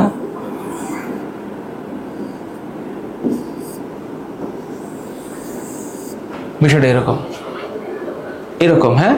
তো এটাকে যদি আমি একটু প্রজাপতির মতো আঁকানোর চেষ্টা করি, এই হচ্ছে আমার স্পাইনাল কর্ড। এই স্পাইনাল কর্ডের মধ্যে এখন খেলা হবে, ব্রেন পর্যন্ত যাবে না। আমরা যখন প্রতিবর্তী ক্রিয়া বলি, প্রতিবর্তী চক্র বলি, এটাকে ইংলিশে বলা হচ্ছে রিফ্লেক্স অ্যাকশন। কি অ্যাকশন? Reflex action. কি অ্যাকশন? Reflex action. হঠাৎ করে ধরো বডির কোনো একটা জায়গা থেকে বাইরে থেকে একটা রেসপন্স আসছে, বাইরে থেকে একটা রেসপন্স আসলো, এটা হলো আমার মাসেল, আমার অঙ্গ। এই রেসপন্স ক্যারি হবে কি দিয়া? এই রেসপন্স ক্যারি হবে স্পাইনাল কর্ডে, ব্রেন পর্যন্ত যাবে না। এই যে ক্যারি হবে এটার নাম হচ্ছে সেন্সরি নিউরন। সেন্সরি নিউরন মানে সংবেদী স্নায়ু। এটার বাংলা কি?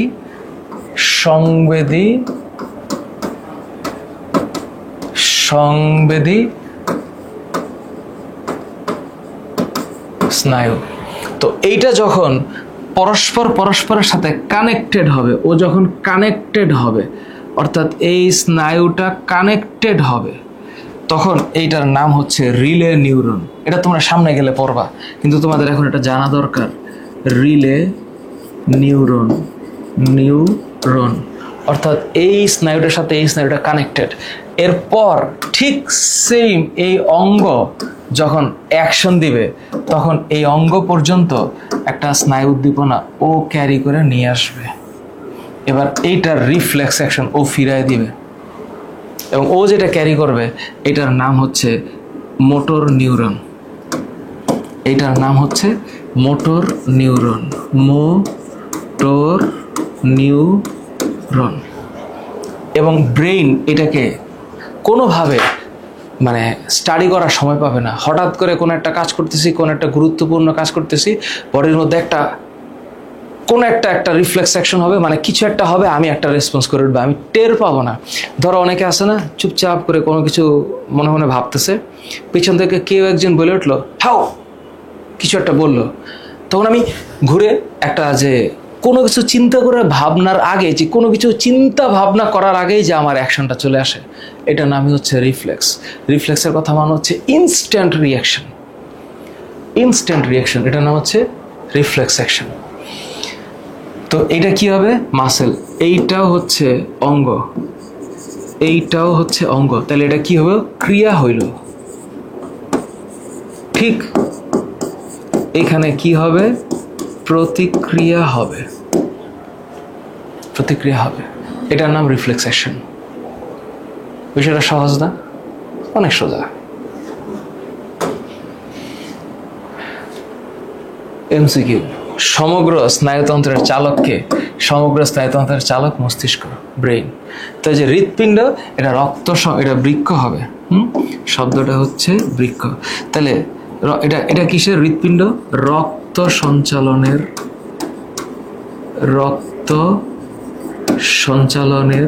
অঙ্গ, রক্ত সঞ্চালনের অঙ্গ। হ্যাঁ, পারো তোমরা এটা। বৃক্ক হচ্ছে রেচনতন্ত্রের একক, বৃক্ক হচ্ছে রেচনতন্ত্রের একক।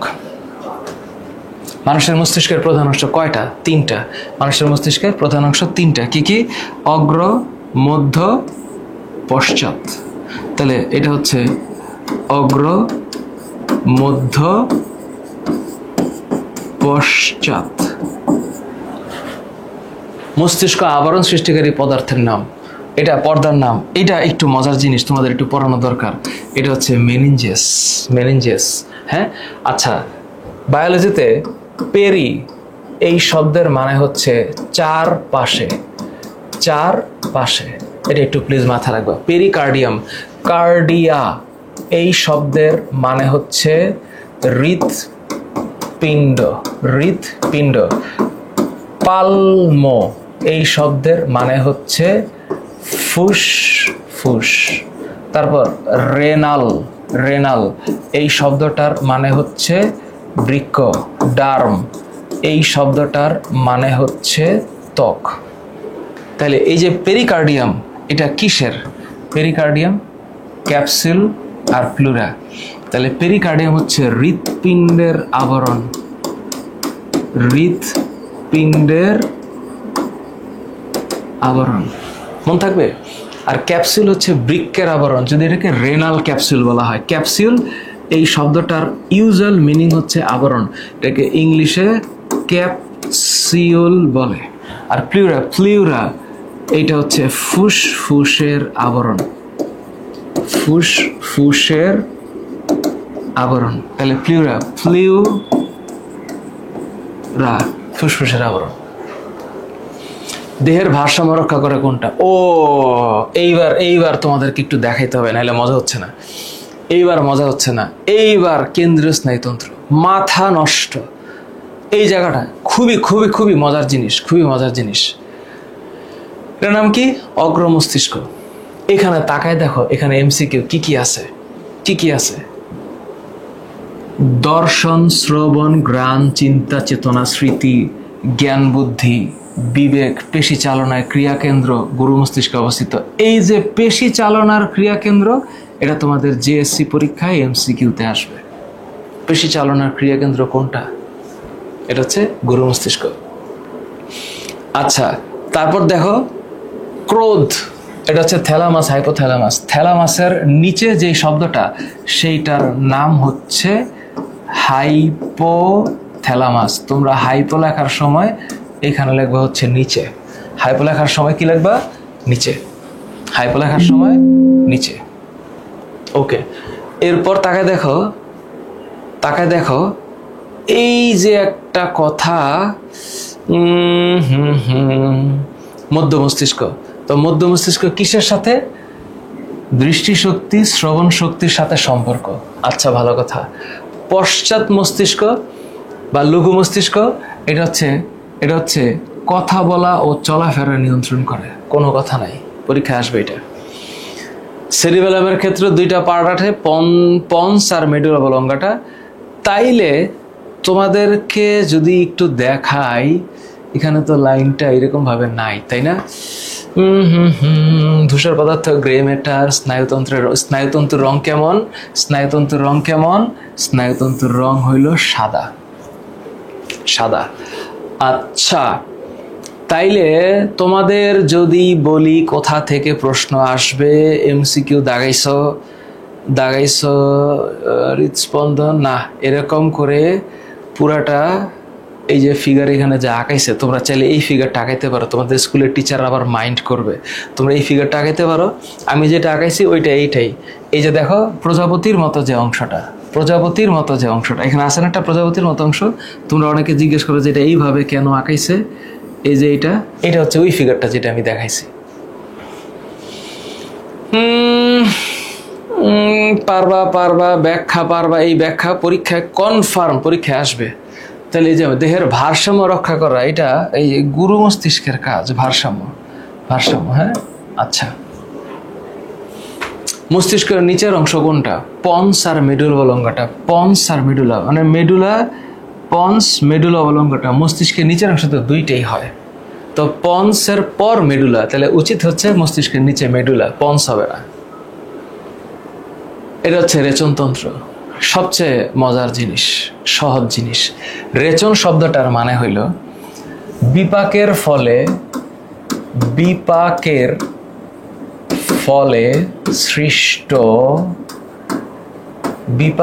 ফলে সৃষ্ট নাইট্রোজেন গঠিত বজ্র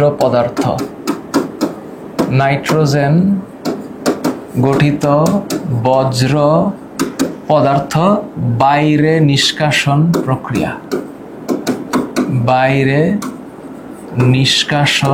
প্রক্রিয়া, এটার নাম হচ্ছে রেচনতন্ত্র। রেচনতন্ত্রের কি আছে? দুইটা কিডনি আছে। এই হইল কিডনি। তো এখান থেকে যেটা বাইর হয়, হ্যাঁ, এখান থেকে। এখন আমি কিডনি ড্রয়িং করতে চাই না, তোমরা 9-এ ওইটা একটু ড্রয়িং করবা, হ্যাঁ। তারপরে এই জায়গা দিয়ে হচ্ছে রেনাল আর্টারি, রেনাল ভেন ঢুকবে, এই হচ্ছে কিডনি।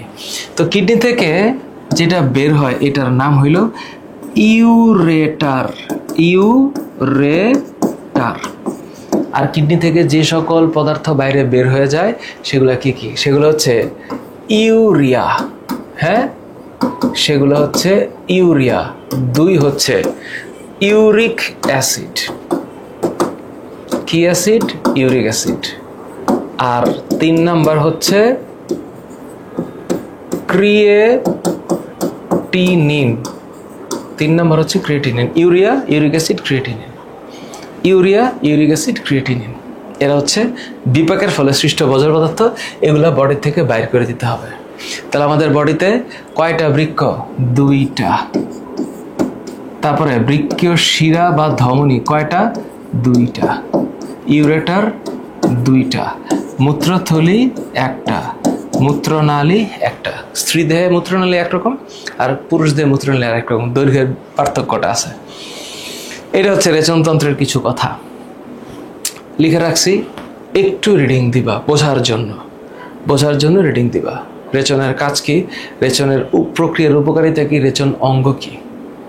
তো আরেকটা জিনিস তোমাদের বলে রাখি, ধরো এই হচ্ছে কিডনি, তো এই হচ্ছে কিডনি, যেই ধমনী কিডনির ভিতরে রক্ত সরবরাহ করে তার নাম রেনাল আর্টারি, বৃক্কীয় ধমনী। আর যে শিরা রক্তটাকে নিয়ে আসে তার নাম হচ্ছে বৃক্কীয় শিরা। আর লাস্টে যেটা বের হয় এটার নাম হচ্ছে ইউরেটার।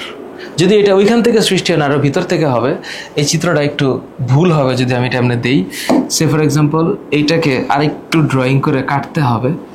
তাইলে ধরো যে আমি ওকে দিলাম ভিতরে, হ্যাঁ, তাইলে পরে ওর যে এখানে দিলাম ওই জায়গাটা থেকে, ওইখান থেকে, মানে এখানে একটা পেলভিস থাকে, এই পেলভিস থেকে এটার সৃষ্টিটা হবে, পেলভিস থেকে হবে। তাহলে এখান থেকে যেটা হয় এটার নাম হচ্ছে ইউরেটার। তাহলে বৃক্কের ভিতরে রক্ত ঢোকায়, এটার নাম হচ্ছে রেনাল আর্টারি। শব্দটা হচ্ছে রেনাল আর্টারি। তাহলে আমাদের বডিতে রক্ত বিশোধন হচ্ছে, তাহলে এখানে ব্লাড পিউরিফাই হচ্ছে, হ্যাঁ, পিউরিফাই হচ্ছে।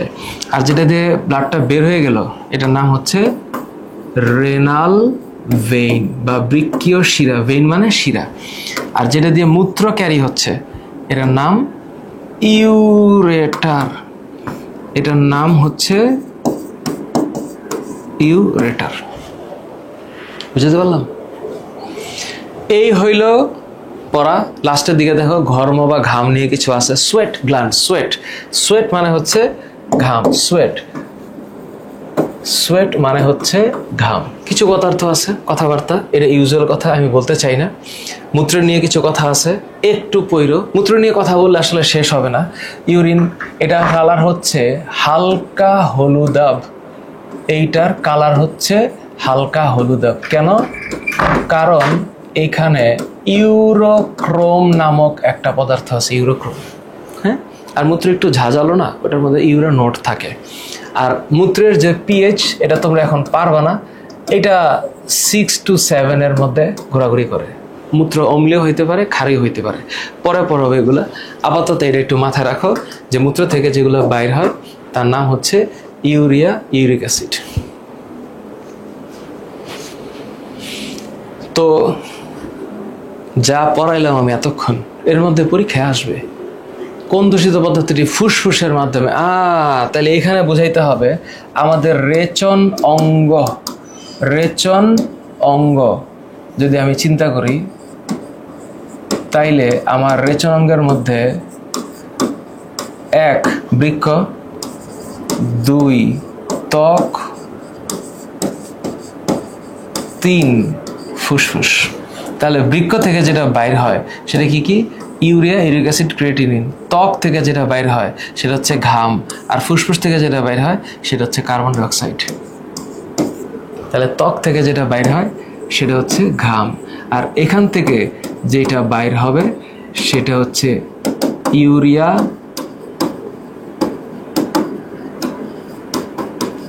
Uric acid. তাহলে এখান থেকে কোনটা বেরোচ্ছে? Carbon die oxide. মানবদেহের প্রধান রেচনাঙ্গ কোনটা? বৃক্ক। এখানে বানানটা একটু ভুল হয়েছে, এটা হচ্ছে বৃক্ক। এটা তোমরাও জানো, আমিও জানি।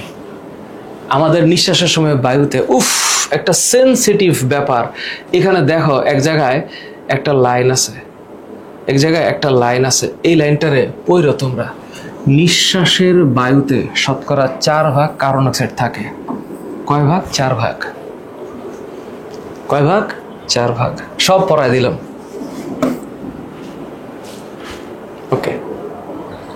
এখন তুমি বলতে পারো যে স্যার এমসিকিউ তো পারতেছি স্যার, সিকিউ স্যার আসতেছি, সিকিউতে আসতেছি। কোনটিকে মূত্র উৎপাদনের কারখানা বলা হয়? মূত্র উৎপাদনের কারখানা কিডনি, এটা আবার ইংলিশ আসছে। মূত্র উৎপাদনের কারখানা নাকি মাথা? ইন্না নিল্লা। আচ্ছা ঠিক আছে, আচ্ছা এটা বৃক্ক। সেম কোয়েশ্চেন, কাছাকাছি একটা বৃক্ক দিয়ে আসছে আর একটা কিডনি দিয়ে আসছে। কি কিউট কোয়েশ্চেন। তো আমরা কিছু জানবো, যে ওয়ার্ডগুলো আমি উচ্চারণ করেছি এগুলা সব লিখে দিছি। তোমরা যারা আমার এই স্লাইড ডাউনলোড করবা, তোমরা প্রিন্ট করলে পুরোটা কালো আসবে, প্রিন্ট করো না। আমি ব্ল্যাকে পড়াই তো, এগুলো প্রিন্ট করো না। ব্ল্যাকে এটা প্রিন্ট করলে পুরোটা কালো হয়ে আসবে, কালি অনেক অপচয় হবে। এগুলো জাস্ট তুমি নিজে লিখবা, তোমার নিজের লেখার জন্য আমি দিয়েছি। এগুলো একটু ভালো মতো পড়বা, প্রত্যেকটা জিনিস পড়বা, এবং তোমাদের বৃত্তি পরীক্ষায়, বার্ষিক পরীক্ষায় যেইভাবে প্রশ্ন আসবে ঠিক সেইভাবে সিকিউর ক আমি এখানে দিয়ে রাখছি। এগুলো ঠাড়া মুখস্থ করবা, বুঝা বুঝা পড়বা। প্রত্যেকটা সিকিউর ক আমি এখানে দিছি, সিকিউর খ দিয়ে রাখছি আমি। প্রত্যেকটা সিকিউর খ, মানে এর বাইরে প্রশ্ন আসার সম্ভাবনা নাই আমার হিসাবে। তো তুমি বলবা স্যার আমি লিখবো কেমনে? এই যে লিখবে এইভাবে। তার মানে তোমাকে বুঝতে হবে যে আমি স্যার সিকিউ মানে ক্রিয়েটিভ কোয়েশ্চেন লিখবো কিভাবে। তুমি জানো তোমার প্রথম প্রশ্নটা জ্ঞানমূলক, তো এইটা যে জ্ঞানমূলক ডাইরেক্ট মুখস্থ দিবা। খ এটা 2 প্যারা লিখবা, বা 1 প্যারা লিখতে পারো, অ্যাট লিস্ট 7 থেকে 8 লাইন লিখবা, 2 খণ্ডে লিখবা, 2 খণ্ডে। যখন গ আসবে এটা কমসে কম 2 পেজ যাওয়া, লিখে 2 পেজ যাওয়া, 4 থেকে 5 খণ্ডে লিখবা। আর ঘ নাম্বারে এটা কমসে কম 2.5 পেজে যাওয়া, প্লাস চিত্র দেওয়ার চেষ্টা করবা, প্লাস 6 থেকে 7 খণ্ডে লিখবা। খণ্ড মানে হচ্ছে এই যে তুমি এটা এসে লিখতেছো না, তো এখানে তুমি হচ্ছে যখন লিখবা তখন চেষ্টা করবা এই প্যারা এখানে লিখতে, একটু স্পেস দিতে, এরপরে এইখানে লিখা 4 লাইন লিখতে, একটু স্পেস দিতে, এরপরে এইভাবে লিখতে। তো তাহলে এটা জিনিসটা দেখতে সুন্দর হবে। এই যে সিকিউগুলো আমি এখানে দিয়েছি, এই সিকিউগুলো প্র্যাকটিস করবা। ক খ বুঝা প্র্যাকটিস করবা। এই প্র্যাকটিস সেশনের জন্য এই সিকিউগুলো তোমাদেরকে আমি অ্যাড করে দিলাম। এই সিকিউগুলো হচ্ছে তোমাদের সাজেশন, এবং এই সিকিউগুলো পারার জন্য তোমাদের অনেক বেশি পরিমাণে কষ্ট করা লাগবে না। এই সিকিউগুলো তোমাদের সাজেশন। সো আমি চেষ্টা করতেছি তোমাদেরকে গুছায়া দেওয়ার। সিকিউগুলো কেমন আসছে দেখো, এমসিকিউগুলো সলভ করে দিছি, কয়ের উত্তর ক্ষয়ের উত্তর দেওয়া আছে, একটা কমপ্লিট স্লাইড প্যাকেজ। তো তোমাদের উপরে শান্তি বর্ষিত হোক। ক্লাস 9-এর পেইড ব্যাচে দেখা হবে তোমাদের সাথে আমার। আসসালামু আলাইকুম।